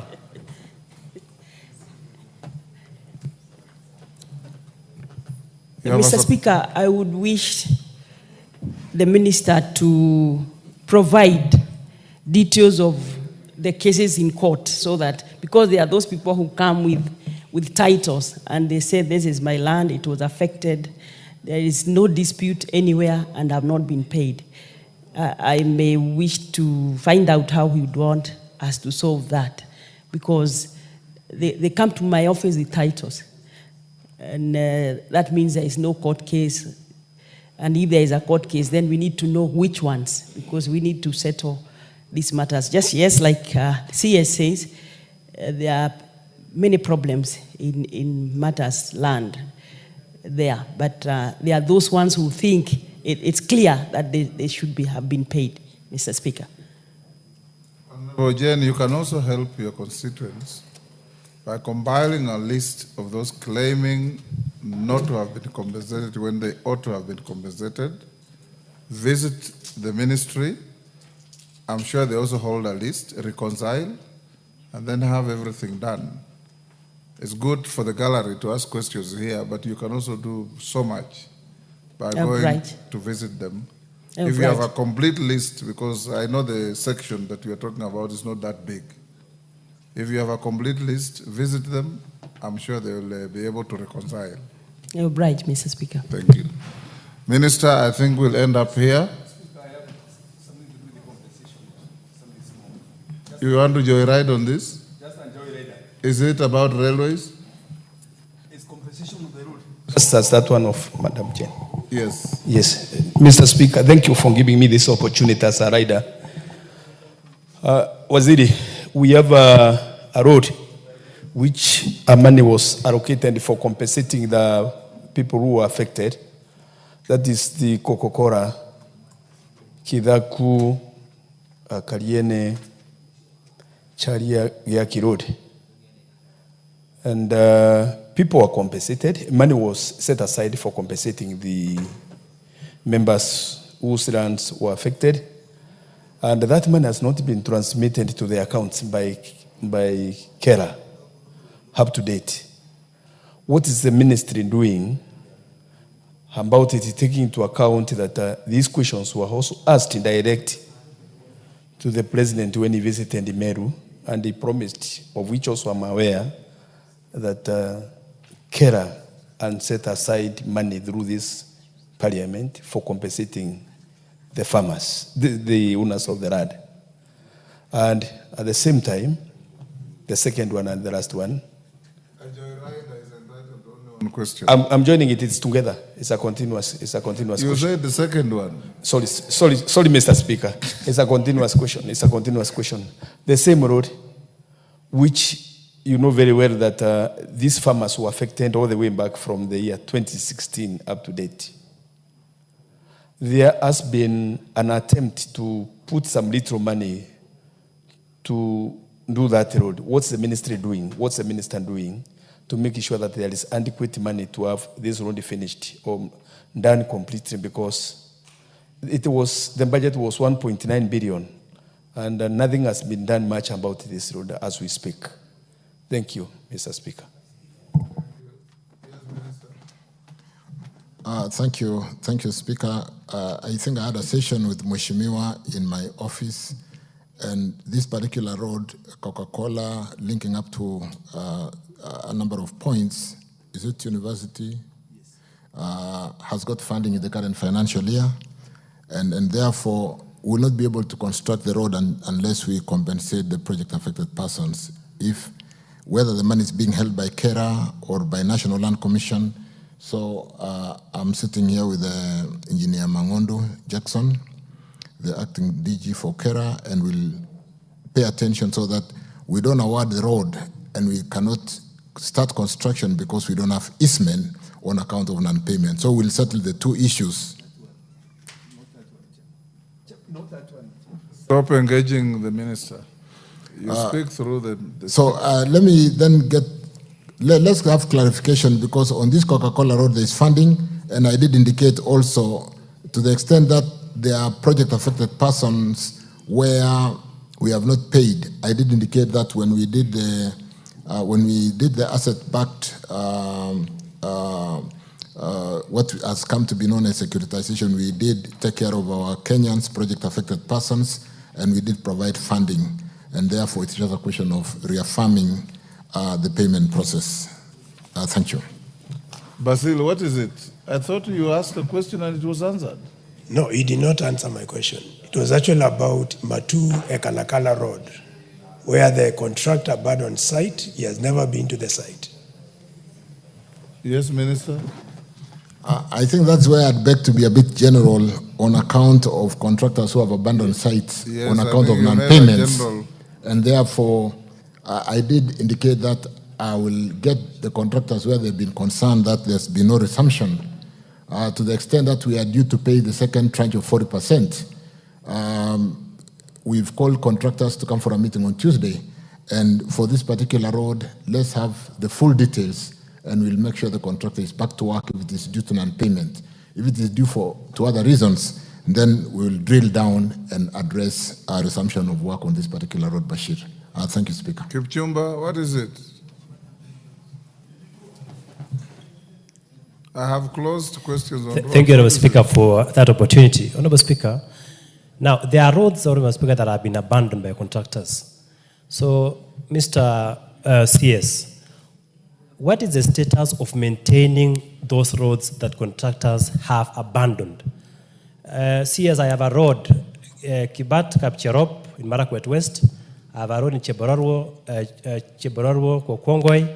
I have a road in Chepkaitit, Kipkundun, which have been abandoned for almost 3 years. Honourable Speaker, who is supposed to maintain roads that have been abandoned by contractors? Thank you, Honourable Speaker. Minister.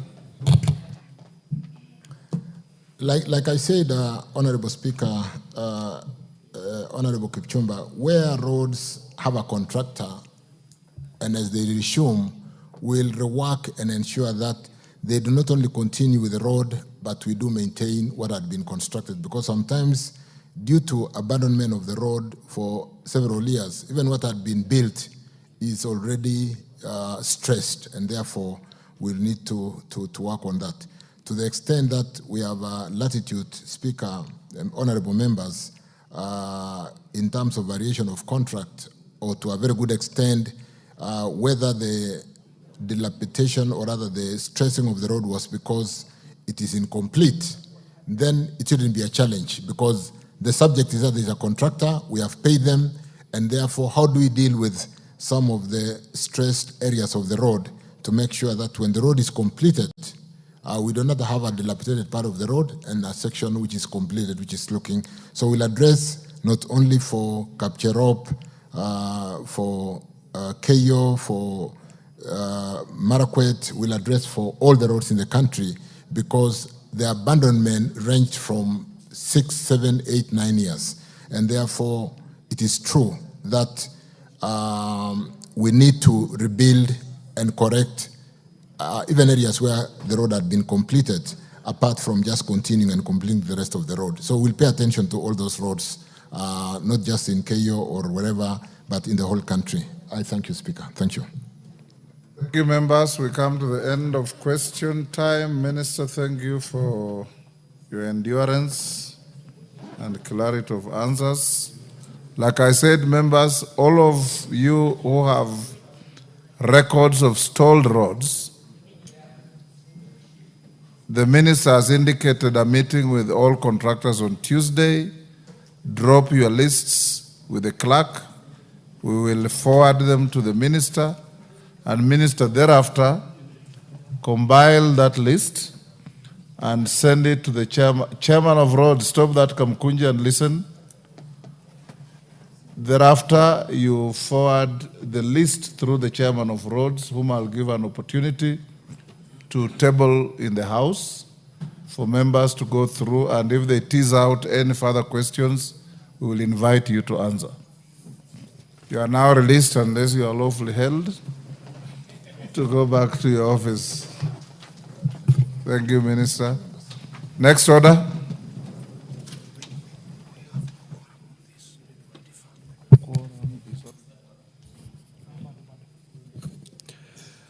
Order number 8, motion, consideration of the 5th report on the financial statements for the NGCDF accounts for 6 constituencies in Busia County. Question to be put. Order Polo, take your seat. Order Koyo, sit. Honorable members, I'll now put the question at order number 8, which is that this House adopts the 5th report of the Decentralized Funds Accounts Committee on its consideration of the report of the Auditor General on the financial statements for the National Government Constituency Development Fund for 6 constituencies in Busia County, being Teso South, Matayos, Nambale, Funyula, Teso North, and Butula constituencies for financial years 2013-2014, 2014-2015, 2015-2016, 2016-2017, 2017-2018, 2018-2019, 2019-2020, 2020-2021, and 2021-2022, laid on the table of the House on Thursday, 10th April 2025. As members of that opinion say aye. Will those of the contrary opinion say nay? The ayes have it. Next order. Order number 9, the Kenya Institute of Primate Research Bill, National Assembly Bill number 52 of 2024. Resumption of debate.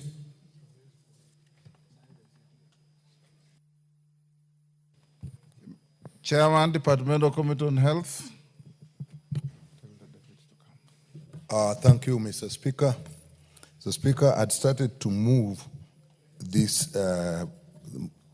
bill, and Mr. Speaker, the purpose of this bill, Mr. Speaker, is to give a legal framework for the Kenya Institute of Primate Research. Mr. Speaker, this is an institute that actually deals with research on non-human primates. And this is research that includes preclinical research work, biomedical research, and research that translates clinical biological findings into clinical work, known as translational research. Mr. Speaker, this institute has been in existence from as far back as 1958, but it has been operating under a legal notice pursuant to the Science and Technology Innovation Act. Now, Mr. Speaker, we find that this is an institute that does very important work, and therefore there is need to establish it on its own act, give it the appropriate powers, and enable it to grow in area of experimental research in animals. And this research will be broad, Mr. Speaker, including research on the primates themselves and also research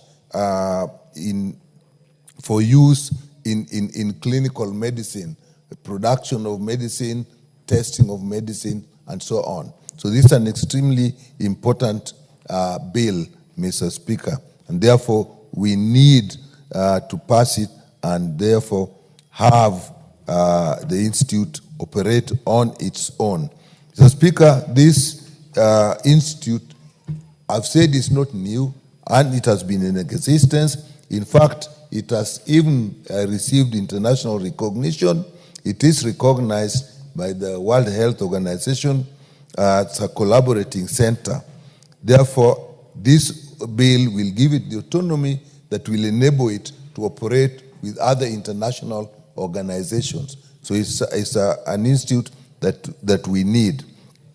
So, Speaker, this institute is important for us because this research will actually be focused on the public health strategy priorities for this country.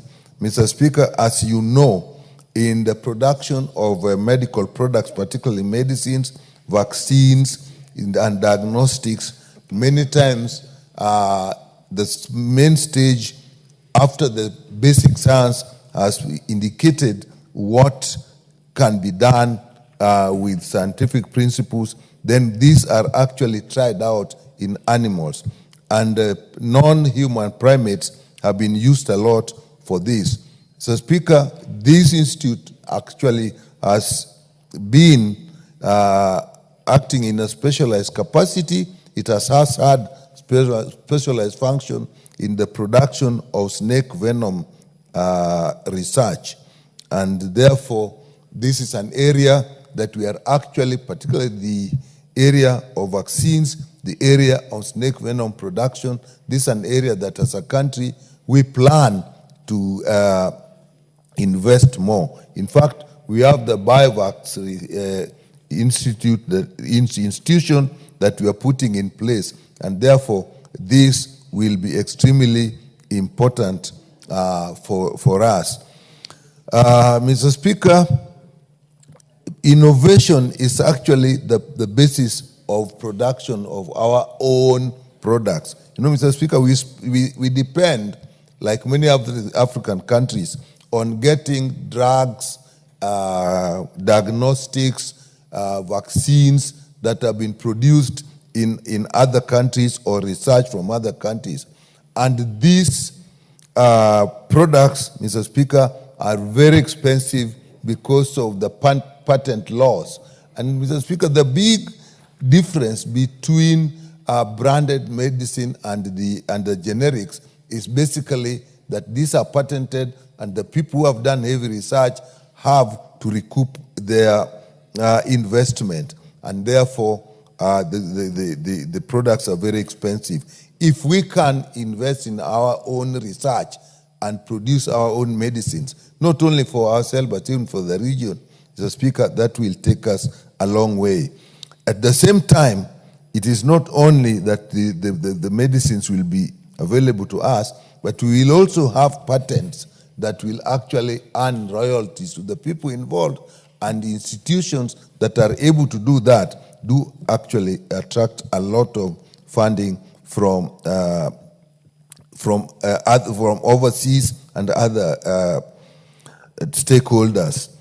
Mr. Speaker, in this bill, we are proposing that we are not only going to have research in this institution, but it will also be a training area. A training center is also provided for in this bill, and this will be a very specialized training area.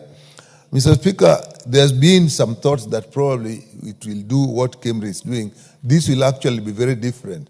Cambridge is purely clinical, but this is actually a lot of basic research.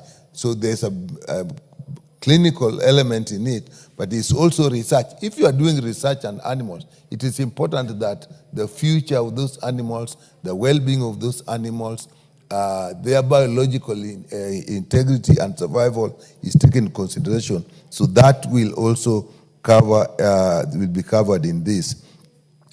Mr. Speaker, there are, of course, if you're dealing with animals, there are laws that protect these animals, like the Wildlife Conservation and Management Act, Cap 376, the Prevention of Cruelty to Animals. This bill takes into consideration those laws. Mr. Speaker, this will involve very many institutions, and there has been, Mr. Speaker, stakeholder considerations, and a lot of comments have been received from institutions, including the Ministry of Health, State Department of Public Health, Ministry of Agriculture, the National Innovation Agency, International Livestock Research Institute, Kenya Medical Research Institute. Even the Attorney General Office has put a lot of advice because there is need to see how this links. The Kenya Law Reform has advised, the Institute itself has started to link with that. So, Mr. Speaker, this bill is really important, and I'll just make a few statements to demonstrate how this act meets the objective of, one, improving research. 2, protecting the animals. 3, looking at standards. 3, linking with international organizations. So, Mr. Speaker, clause 5 or part 2 establishes the institute together with all its structures. Part 3 establishes the scientific and ethics review unit. Ethics is extremely important whether you are dealing with research in animals or human beings. And clause 29 establishes research structures with standards and procedures of conducting research, which must be of international standards.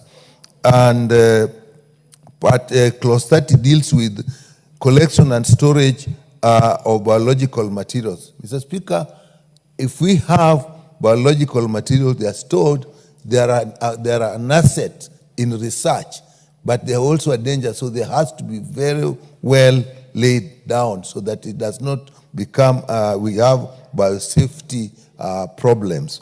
So, and we actually have a research bank. Mr. Speaker, a research bank is important because a lot of information is available, and if it is scattered, then researchers that actually can translate it into innovation and products can't receive it. So this clause 31 deals with that. And then part 4 deals with it provides for certification of animal care and use programs. People will put up programs, people will put up institutions that may also want to do research or use animals in research. This must be regulated, and this will do that. And part 5 is dealing with the training as indicated.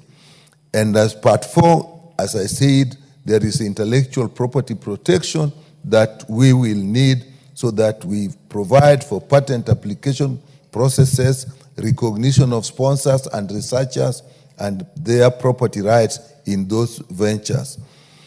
The bill also provides for commercialization of ideas and products, and the provision is made under this. And as indicated, this country is moving. We have a Biovax Institute, and therefore, if you're moving in that, we need a lot of legal protection. Clause 44 provides that, and clause 52 mandates the Cabinet Secretary in consultation with the board to make regulations. And Mr. Speaker, as I come to the end, I really would appeal to members of this House to actually support this. It will be a very big and important move in this country towards production of our own health products, and not only for our own use, but for export, and will definitely generate revenue from that. With that, Mr. Speaker, I beg to move, and I ask Honorable Sunkuli to second. Very well. I can see many Daktaris in the House, and they are also on my list. But Honorable Sunkuli, you are the second. Proceed. Mr. Speaker, in seconding this important bill, I wish to request the House to consider the incorporation of the Kenya Institute of Primate Research, which is called KIPRE, into an organization on its own. Mr. Speaker, as it is now, KIPRE is domiciled in the Ministry of Health. Before, it used to be domiciled in the museums. I remember when Richard Leakey was in charge of that. He was in charge of it. Was in the museums.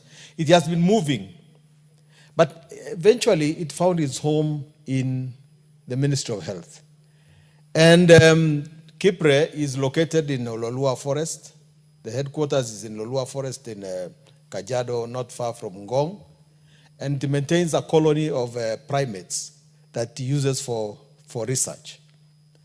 And Mr. Speaker, the purpose, before, up to today, as the chairman has said, our chairman of health has said, and I'm a member of that committee, KIPRE was incorporated through a legal notice. And its scope is therefore limited. We want to bring it to the standard where KIPRE is an organization that stands on its own and should be considered as one of the sagas in the Ministry of Health. Now, Mr. Speaker, the Kenya Institute of Primate Research has had many achievements. First of all, it has done a lot of research on primates, on non-human primates. This is a very safe way of ensuring that research is tested on non-humans in a manner that is relevant to the use by human beings. So it has been achieving this because it has that strong colony and it has very high-level researchers within it. And because of that, we have had one major achievement which has been made by KIPRE, and that is the development of a snake venom, an anti-snake venom.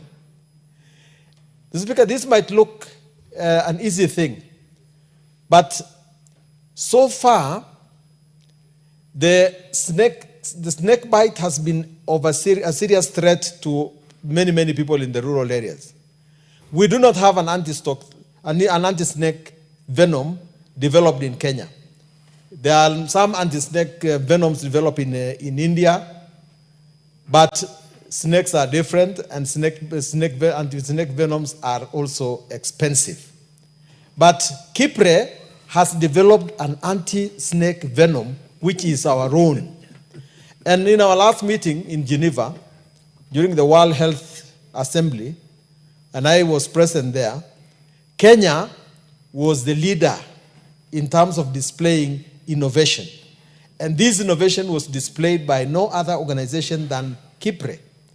So, together with other African countries, but principally the Gambia, which seconded us very much, we displayed this anti-snake venom in Geneva.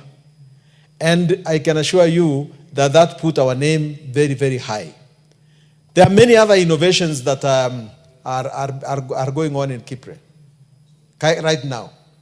And one of the targets, of course, is to ensure that they develop more knowledge on zoonotic diseases, meaning diseases that are transferable from animals to human beings. This KIPRE has been very, very effective in performing. And Mr. Speaker, the House should consider that research is the most important part of any scientific development. Before you think about extension, you have to have research. And this organization deserves to be given a status of its own, that it can be able to do research for medical covers. This is one of the ways of ensuring that we actually have universal health care in a more sustainable manner. Mr. Speaker, I commend this bill to the House and I beg to second.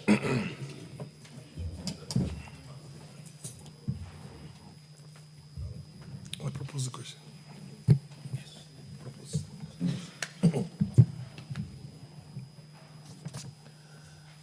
Honorable members, I now propose the question that the Kenya Institute of Primate Research Bill, National Assembly Bill number 52 of 2024, be now read a second time.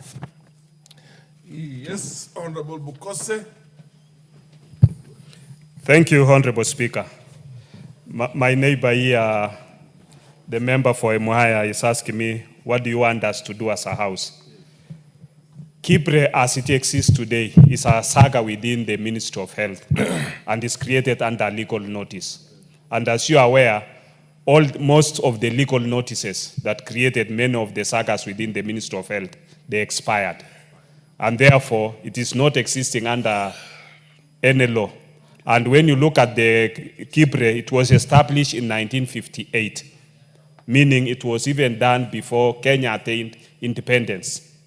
And therefore, if the people who founded KIPRE saw the importance of this institution, and what for many people, they might be hearing of KIPRE for the first time. KIPRE, Kenya Institute of Primate Research, it does research. You know, all of us are primates.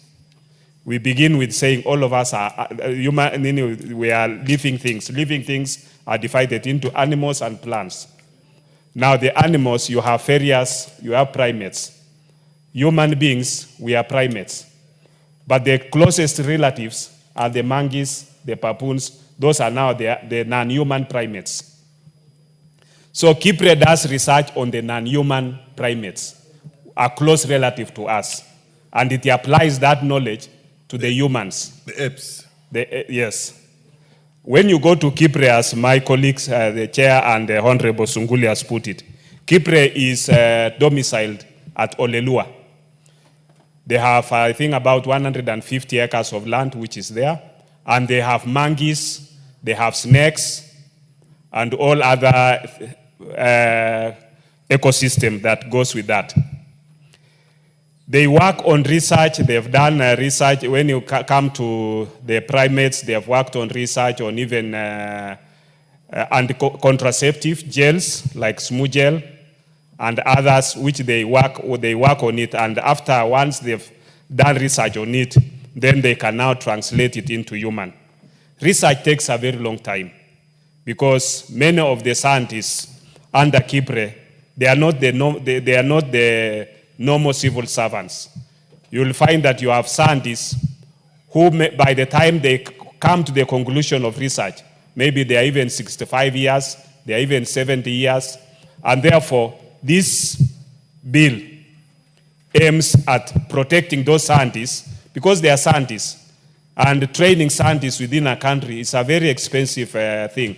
And we should not lose our scientists such that when they now at their prime, 60, 65, they have to move into other countries to go and be researchers in those countries. We should be able to protect them and retain them. So that in this bill, we've even raised the issue of the retirement age to be that of the university level, because the staff at Kipre, the scientists at Kipre, are the same scientists who are teaching at the university level. So they should retire at the same age as the university lecturers of 72 years. And therefore, as currently states, Kipre scientists are being treated like just any other civil servant, which I think we're missing the point, in an institution that was created in 1958, just before Kenya attained its independence. And as my colleague puts it, you know, you might ask yourself, the Kipre now is developing anti-snake venom. You might ask yourself, we already anti-snake venoms within our country. Those are brought from India, and the efficacy is around almost 60 to 70%. What Kipre is doing is increasing that efficacy by using snakes that are regionally based here in Kenya. They have traveled all over the country, Kitui, Baringo, Vihiga, Kakamega Forest, and all other places within the country, and collected the various snakes. If you visit Kipre, you'll be able to be shown those snakes. They have extracted the venom from those snakes. And through scientific process of making the serum from the horses, they are now in the process of developing Kenya-specific anti-snake venom, which will have a higher efficacy. In addition to that, they are also in the process of going into regional, because within our region, South Sudan has the highest incidence of snake bites. And when you look at the data for the snake bites within even our country, it's very high. We lose many people through snake bites within our region. And therefore, they'll also develop snake bites and snake venom that can be used within the region. We can export it to South Sudan, we can export it to Ethiopia, our neighbors in Somalia, and all within the East African region. Therefore, this is a very important institution for us. You might ask yourself, what's the difference between KEMRI and Kipre? KEMRI deals with research on normal people, on human beings. And they even deal with treatment, where they are now experimenting on treatment through consent, that you've given the consent, and they follow the protocols that are available within the various investigation. So for KEMRI, it is totally, completely different.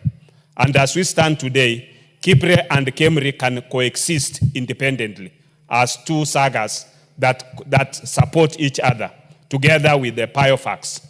And therefore, we want to ask the House that to support this very noble bill that will now give Kipre the framework in which to be able to work, in which to be able to engage with even the partners.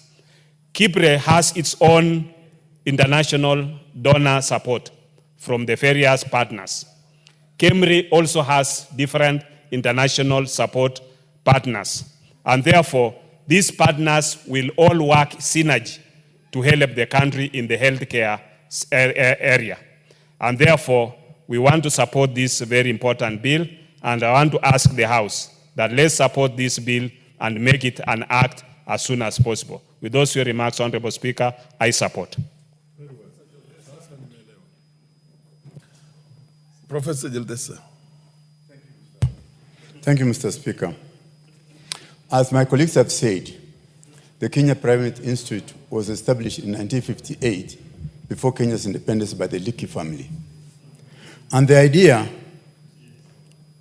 the original objective was to study non-human primates so as to understand the behavior of these animals and translate that into human behavior and reproductive system. The Kenya Primate Research Institute has actually pioneered in development of contraceptions and other medical technologies like minimally invasive surgery. It's a very important institute, and because of its research work, it actually involved in North-South collaboration, partnering with other institutions across the world. Mr. Speaker, if you look at the example of the snake venom, the Liverpool School of Tropical Medicine in the UK took the snakes from here, produced the antivenom. Whereas us here, we are exporting our snakes, but we are not benefiting from it. And we go and import the antivenom which they produce. We have a capacity and a potential to produce our own. Mr. Speaker, we have a great opportunity to partner with other centers. Like there's the Serum and Vaccine Center in India. There's another center in Costa Rica and the UK one. We shall be a prime center in Africa.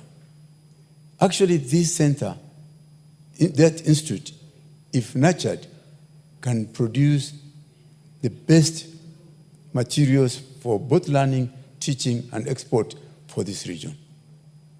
It cannot be existing under the legal notice, which can be revoked anytime by the cabinet minister. It's for that reason that the health committee felt that it must be established under an act of parliament, giving it security of tenure, and having the security of tenure, it will be stable and be able to do the work that it is meant to do. With those few remarks, Mr. Speaker, I support that, and I beg the House to support the committee decision in establishing or enacting this thing in the Center and Primate Research Institute and the Act of Parliament. Thank you, Mr. Speaker. From the look of things, there doesn't seem to be a lot of interest. The Honorable MP for Emuhaya, Omboko. Thank you, Honorable Speaker. Indeed, like one of the authorities from the health department and did speak on this, many people and many Kenyans may hear about Kipre for the first time. And given that Kipre itself was domiciled in the museums under Liki during the days of Liki, it means that it's an institute, though all established in 1958, was regarded as only for historical purposes. And possibly that's why originally it was domiciled under museums. and possibly the hangover of association of primates with history and things to do with museums made it the people or the authorities that were there to domicile the same at the museums. But like very well moved by Daktari, that this is an institution that is actually doing research. And it's dealing with primates who are very close relatives of humans. And it's believed that everything that happens within the primates is likely to affect the humans. And concurrently, there are many diseases that cut across between the primates and the humans. The great fear story and tells that even the HIV/AIDS was a primates-related disease, which later got to humans. I think this is a business that Kipre should be dealing with very, very clinically. And now we have the modern diseases like COVID, which we suffered, and we don't know if it's also affecting the primates. And therefore, it's an important institution given that background. I also would wish to indicate that having domiciled this Kipre, point of information. Maybe you'll inform me later. Not now. But at the end here, I will want to hear from him because he is a senior in this area. Now, having domiciled this thing in the Ministry of Health and Kipre operating at a level of a legal notice or legal notice, that's a very low level of law. Because I know in the hierarchy of law, we would then have a regulation which is even much better. But then the acts would be better.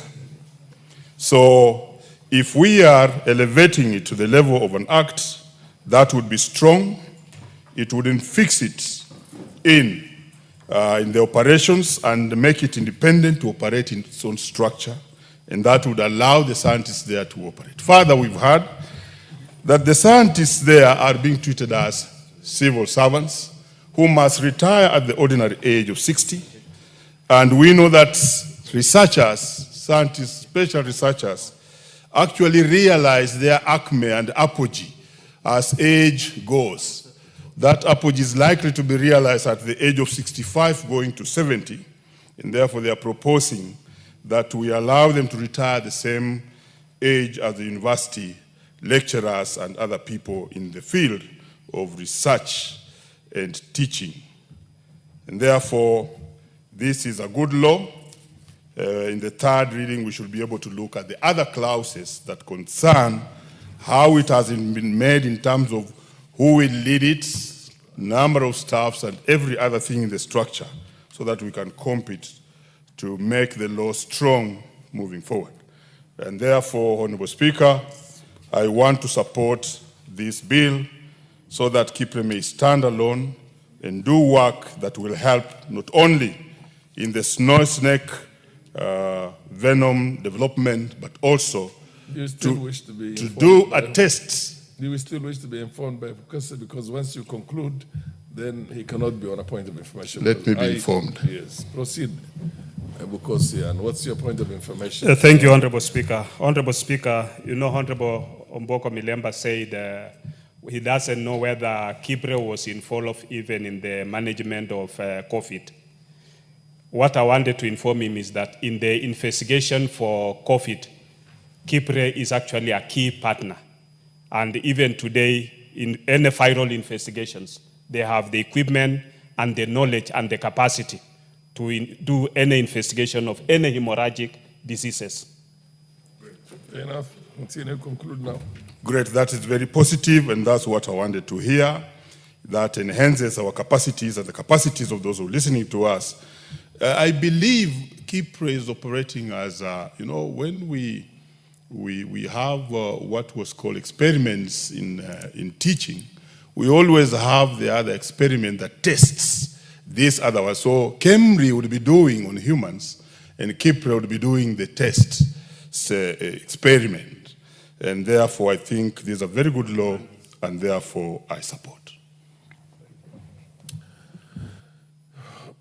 from the look of things, there doesn't seem to be a lot of interest beyond. Beyond that, I now call upon the chair to reply. Mikal, Professor. Thank you, Mr. Speaker. Let me start by appreciating and thanking my colleagues for the contributions they have made. Emphasis has been made on important areas like the issue of zoonotics. Those are, we have to then, when we come to the committee of the whole house, what amendments we need to do to take those into consideration. Again, in areas of collaboration, we have had specific areas, India, Costa Rica, and even in London. The way to attract donors, again, when we look at it, we may see how we fashion amendments so that donors can find it easy to work with us. The retirement of researchers is an extremely important area because people go home early and try to do things while we use the knowledge that they've gathered over many years. And the issue of epidemics and pandemics is extremely important.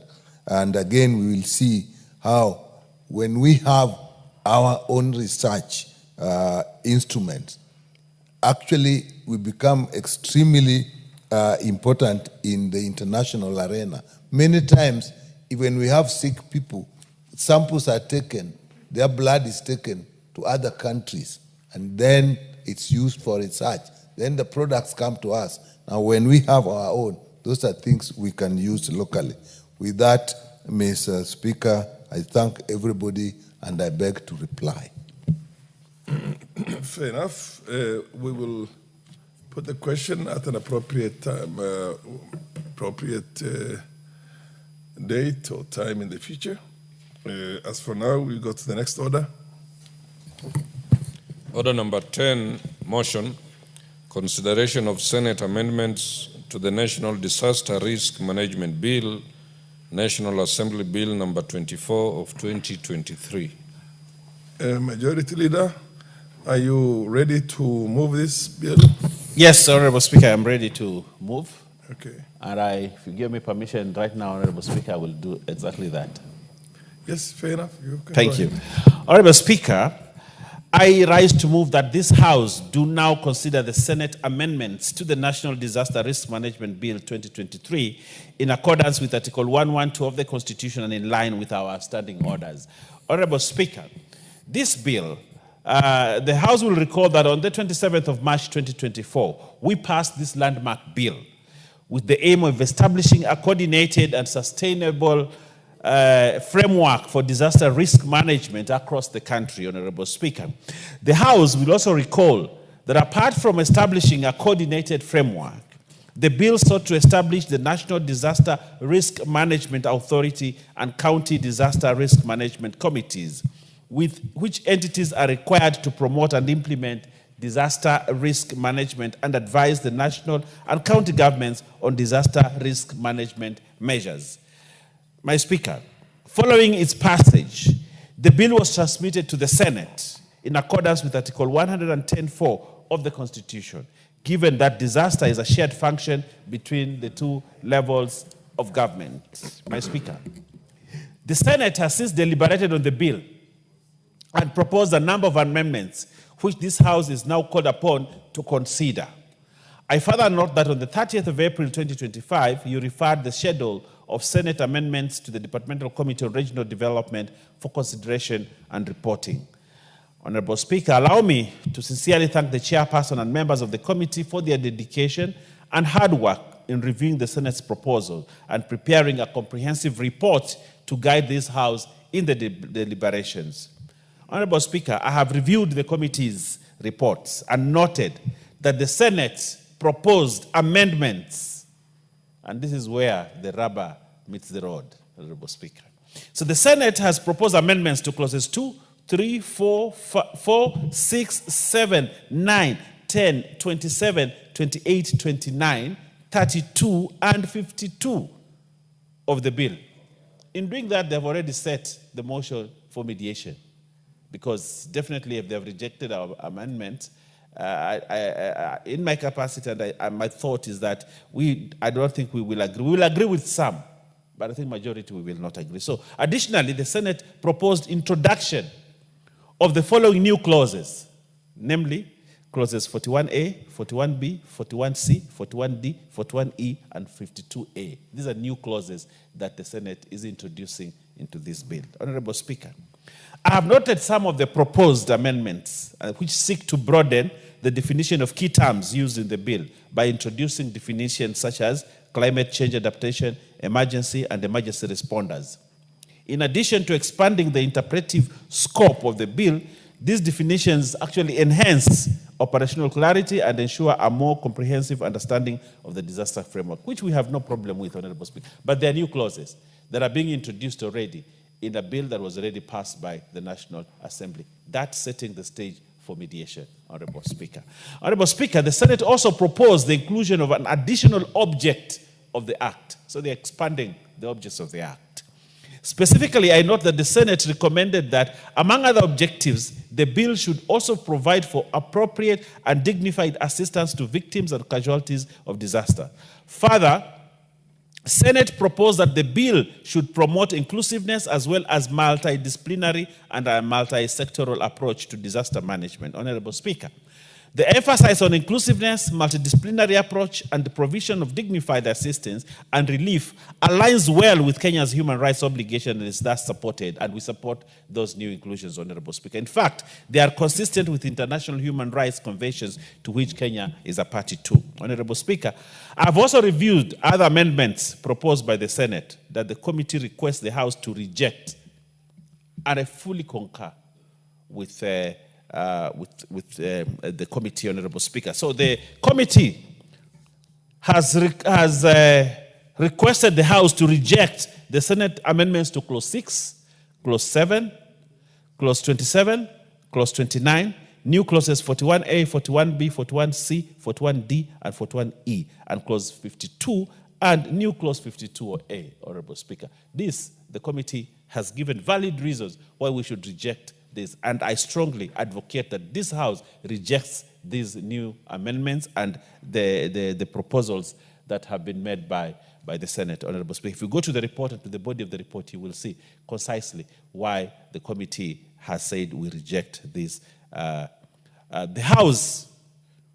committee has requested the House to agree with Clause 2, Clause 3, the changes in Clause 2, Clause 3, Clause 4, Clause 7, MA and MB, Clause 9, Clause 10, Clause 28, and Clause 32.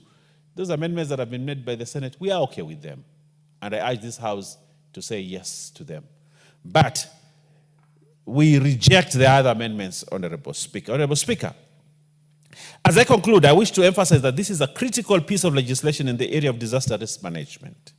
In light of the increasing frequency and intensity of disasters driven by climate change, environmental degradation, and other emerging risks, our country urgently requires a comprehensive legal framework to enhance preparedness, response, mitigation, and recovery. Honorable Speaker, I would like to guide the House on this path, that we do not have to go to the committee of the whole on this, because already the stage for mediation has already been set. Going into committee of the whole on this bill is actually wasting time on it. So my proposal to this House is that we reject the bill in total so that we go back to the mediating table. So we reject it at second reading, and then we can sit now and negotiate and come up with a bill that fits the two houses. And probably that way, Honorable Speaker, will get a way forward faster than when we go to the committee of the whole and then move again forward to look at each and one of the amendments, and then again sit at mediation, Honorable Speaker. So with those many remarks, Honorable Speaker, I propose that, though this is a comprehensive framework which we need like now, but when Senate makes such big amendments, you know, I think a significant, almost the whole bill, it is important that we go for mediation to come up with a bill that will serve this country properly. Honorable Speaker, having said that, I would like to request, and having moved, and I beg to move, but I would like to request the Honorable Pokose. Oh, the chair is here. Lochax is here to actually second me on this. Thank you very much, Honorable Speaker. Thank you, Honorable Speaker. I stand to second this bill as moved by the leader of the majority.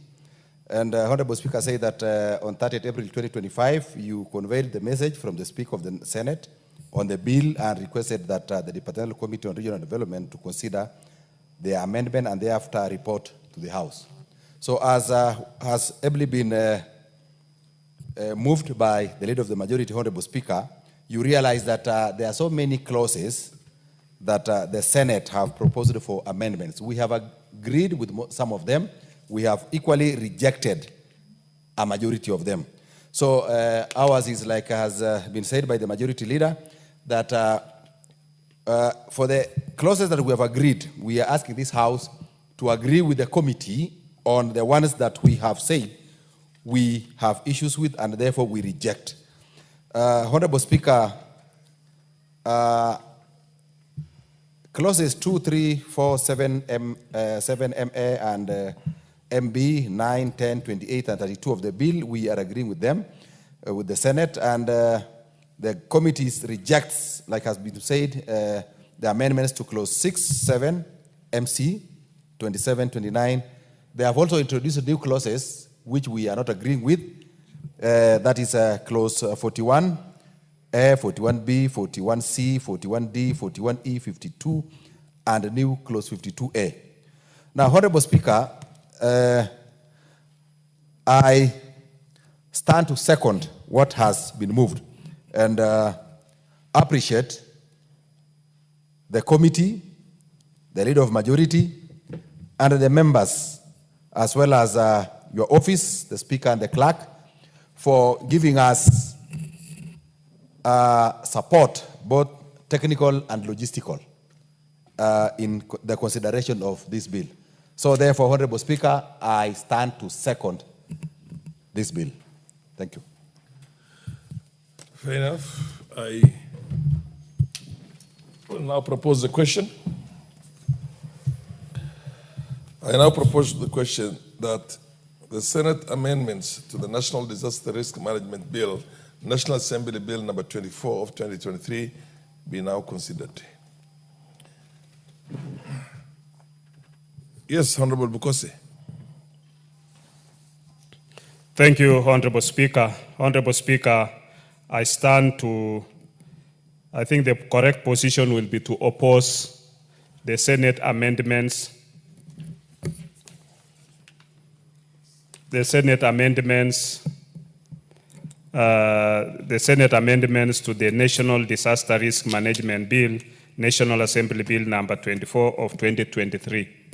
Honorable Speaker, as ably put by the majority leader in moving and also the chair 24 of 2023. Honorable Speaker, as ably put by the majority leader in moving and also the chair of the committee, you find that this means that this bill is now going to go into mediation so that consensus can be reached, so that a mediation committee can be formed with members from the National Assembly and also members from the Senate. And then this, what the committee has agreed on and what the Senate had proposed can now be put into consideration, debated, and where there is a give and take. And this is not a new phenomenon. It's provided under our standing orders. And even for some of us who are in the budget committee, we had a mediation committee together with the Senate and came up with an agreement on how much was given in the division of revenue bill to the counties. So this is something that can be negotiated. And once they have negotiated and agreed on the various amendments that have come from the Senate and also the position of the committee, then at that level we can now be able as a House to agree on the bill. This is a bill, Honorable Speaker, that has really stayed, because when you look at the bill since 2024, and I think many bills have been going to the Senate and it takes so long. We even I had a bill on the Kenya Drugs Authority, which has really taken long in the Senate. And it should be able to be fast-tracked so that we can have maturity level 3 for our country, and this is a requirement for WHO for us as a country to do drug manufacturing and even vaccine manufacturing. So I think this is something that is a very key, because matters of disaster are both shared are both functions of the national government and the county governments, and we should have a county team in place as early as possible and a national team in place as early as possible. With those few remarks, Honorable Speaker, I oppose the bill. There doesn't seem to be a lot of interest in this. I will. The Honorable, proceed. That is Honorable who? Malio. Give him the mic. Thank you. Thank you, Mr. Speaker. I also want to put my voice on my senior Honorable Bokoso to oppose the bill, the Senate bill on the risk management, because this is something that is supposed to be done concurrently with this House, because managing disaster is not very easy. So we need concurrence so that when we start managing the risks and all the disasters happens in the country, it needs to be everything to be put right so that no one will be able to blame the other one on the issues or on the steps taken, and also in the means of managing those risks. So, Mr. Speaker, I think I'll have to join my colleagues to oppose it so that we can be able to sit down and agree. And also, Mr. Speaker, that you know, in this country, it is important to sit down and agree, all of us as two houses, because many things are going to the Senate, they refuse from here, and then it comes back, and then when we sit down, then we sort them amicably. So I think it is very important for it to go for mediation so that we can come to an amicable solution and pass it in agreement. Thank you, Mr. Speaker. Fair enough. There doesn't seem to be any more interest.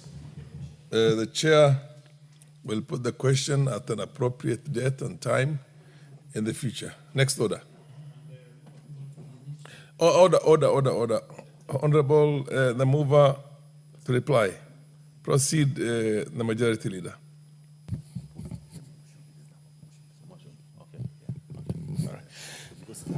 Okay.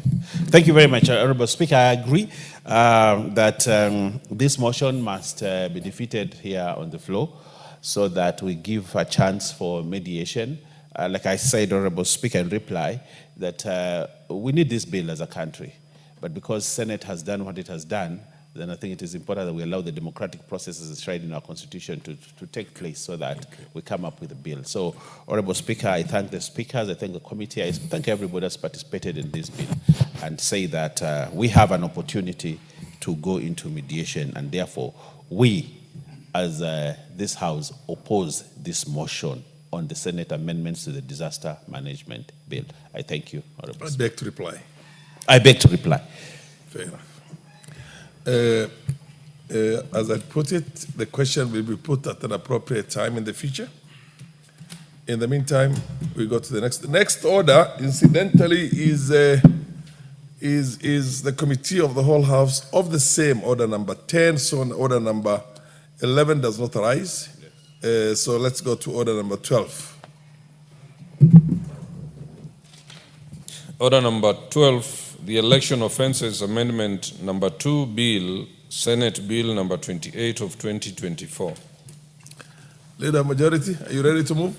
Honorable, know that there is no interest. Yes. Thank you. Now that there's no interest on this bill, yes. Honorable Speaker, I request that you allow us to reply on this one so that... Which one? Order number 12? Yes. No, because I moved this. Resumption of the debate adjourned on, this has already been moved before. Yes, so apparently there's no interest. And there's no interest? There's no interest. We reply. Okay, nobody spoke to it. Okay. Yes. Incidentally, and fair enough. So that we get up. Under the circumstances, I will, the question will be put at an appropriate time in the future. So I can reply? You can proceed and reply, yes. Okay, thank you, Honorable Speaker. I want to reply on this. This is a very important, in reply, Honorable Speaker, this is a very important bill. An important bill that criminalizes certain offenses in election offenses. We are very clear, Honorable Speaker, in the past elections we had issues on criminal activities around elections, and therefore we felt that elections are not really fair and just, and we want to bring in justice in electoral processes, Honorable Speaker. That has been a clarion call for Kenyans for many years. Justice in an electoral process. Electoral justice. Free and fairness. Free and fair elections, and also to infuse in a new word, electoral justice. There are very many malpractices. This bill, which emanates from the NATCO or discussion of the NATCO report, was first tabled in Senate. And we have an opportunity as the National Assembly now to debate it. And we have done that, and now we want to put the question and look at the Committee of the Whole, Honorable Speaker. And therefore, I want to say we are at that level where we are only almost approaching 2027, Honorable Speaker, and we want to have sanity in election. And therefore, all those malpractices that people used to take for granted have now been criminalized in this law. Have not been criminalized in this law, and including delaying of announcing of results by the electoral body. It is an offense. Those staff of IEBC, they will find that now it is an offense for you to delay results, or not to announce results, or to tamper with the results, or to do anything that jeopardizes the results of an election. It is an electoral offense. And candidates who go out there to smear other people's names and to say false things about other candidates, including declaring that a candidate has withdrawn, it is an electoral offense in this new law, Honorable Speaker. So we want to put all those offenders, electoral offenders, on notice that at the passage of this bill, Honorable Speaker, it will have consequences and ramifications on those that have been taking elections for granted and do the things that they want to do, including tearing up other opponents' posters. Honorable Speaker. Yes. So Honorable Speaker, including posting on social media and digital platform things that are untrue about another candidate, or passing wrong information about other candidates and other political parties on digital platforms or by speech or by any other thing. Honorable Speaker, it is now criminal offense in this law. And therefore, Honorable Speaker, it is important that we hasten and pass this law so that we can safeguard the integrity of our elections and the integrity of how elections are conducted and processes in this country. Honorable Speaker, I reply. I hope that also includes TikTok.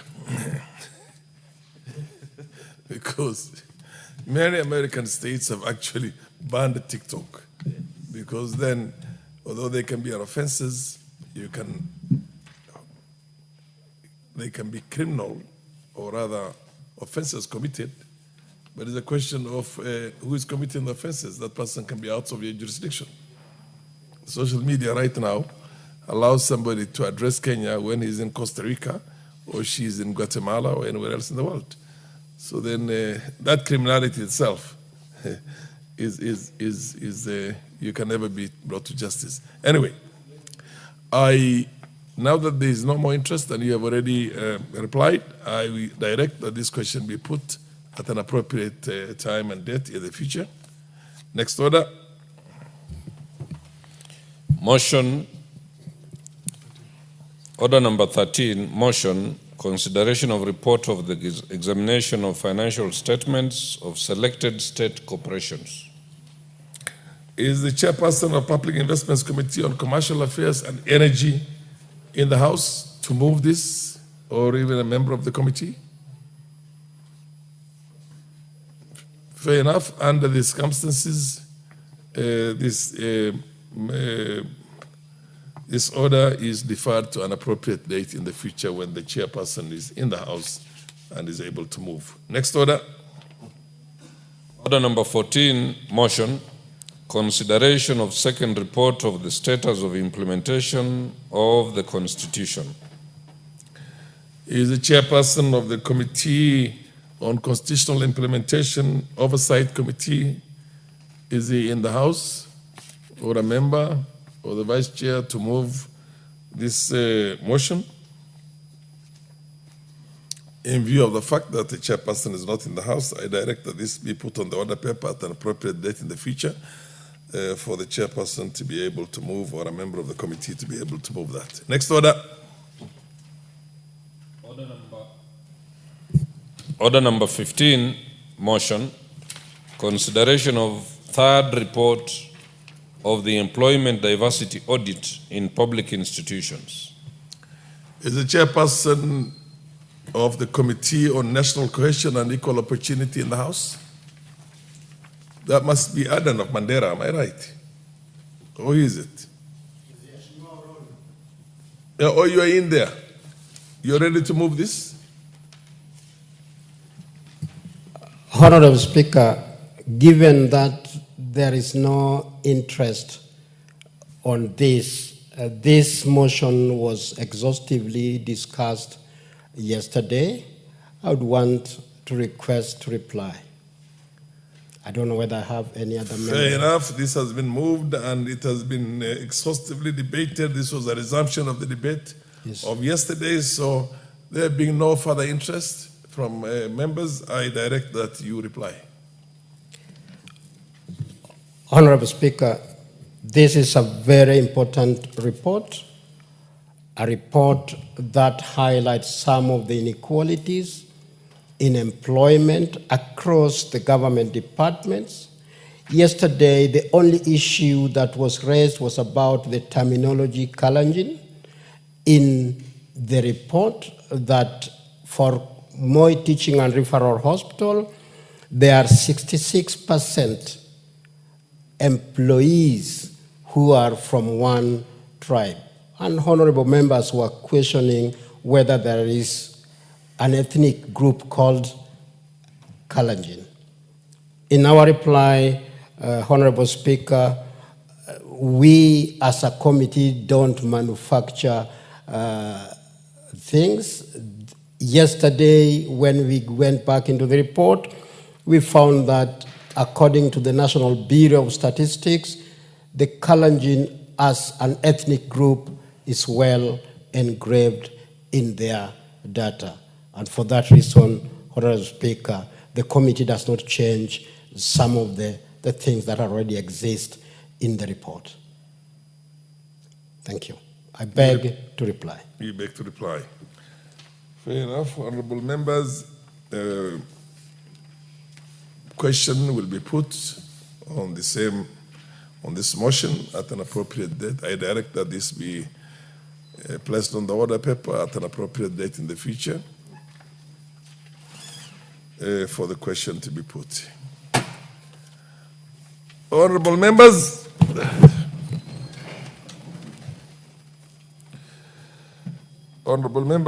the time being 6:56 p.m., there being no other business to transact today in the order paper, this House stands adjourned until Thursday, the 24th of July, 2025 at 2:30 p.m.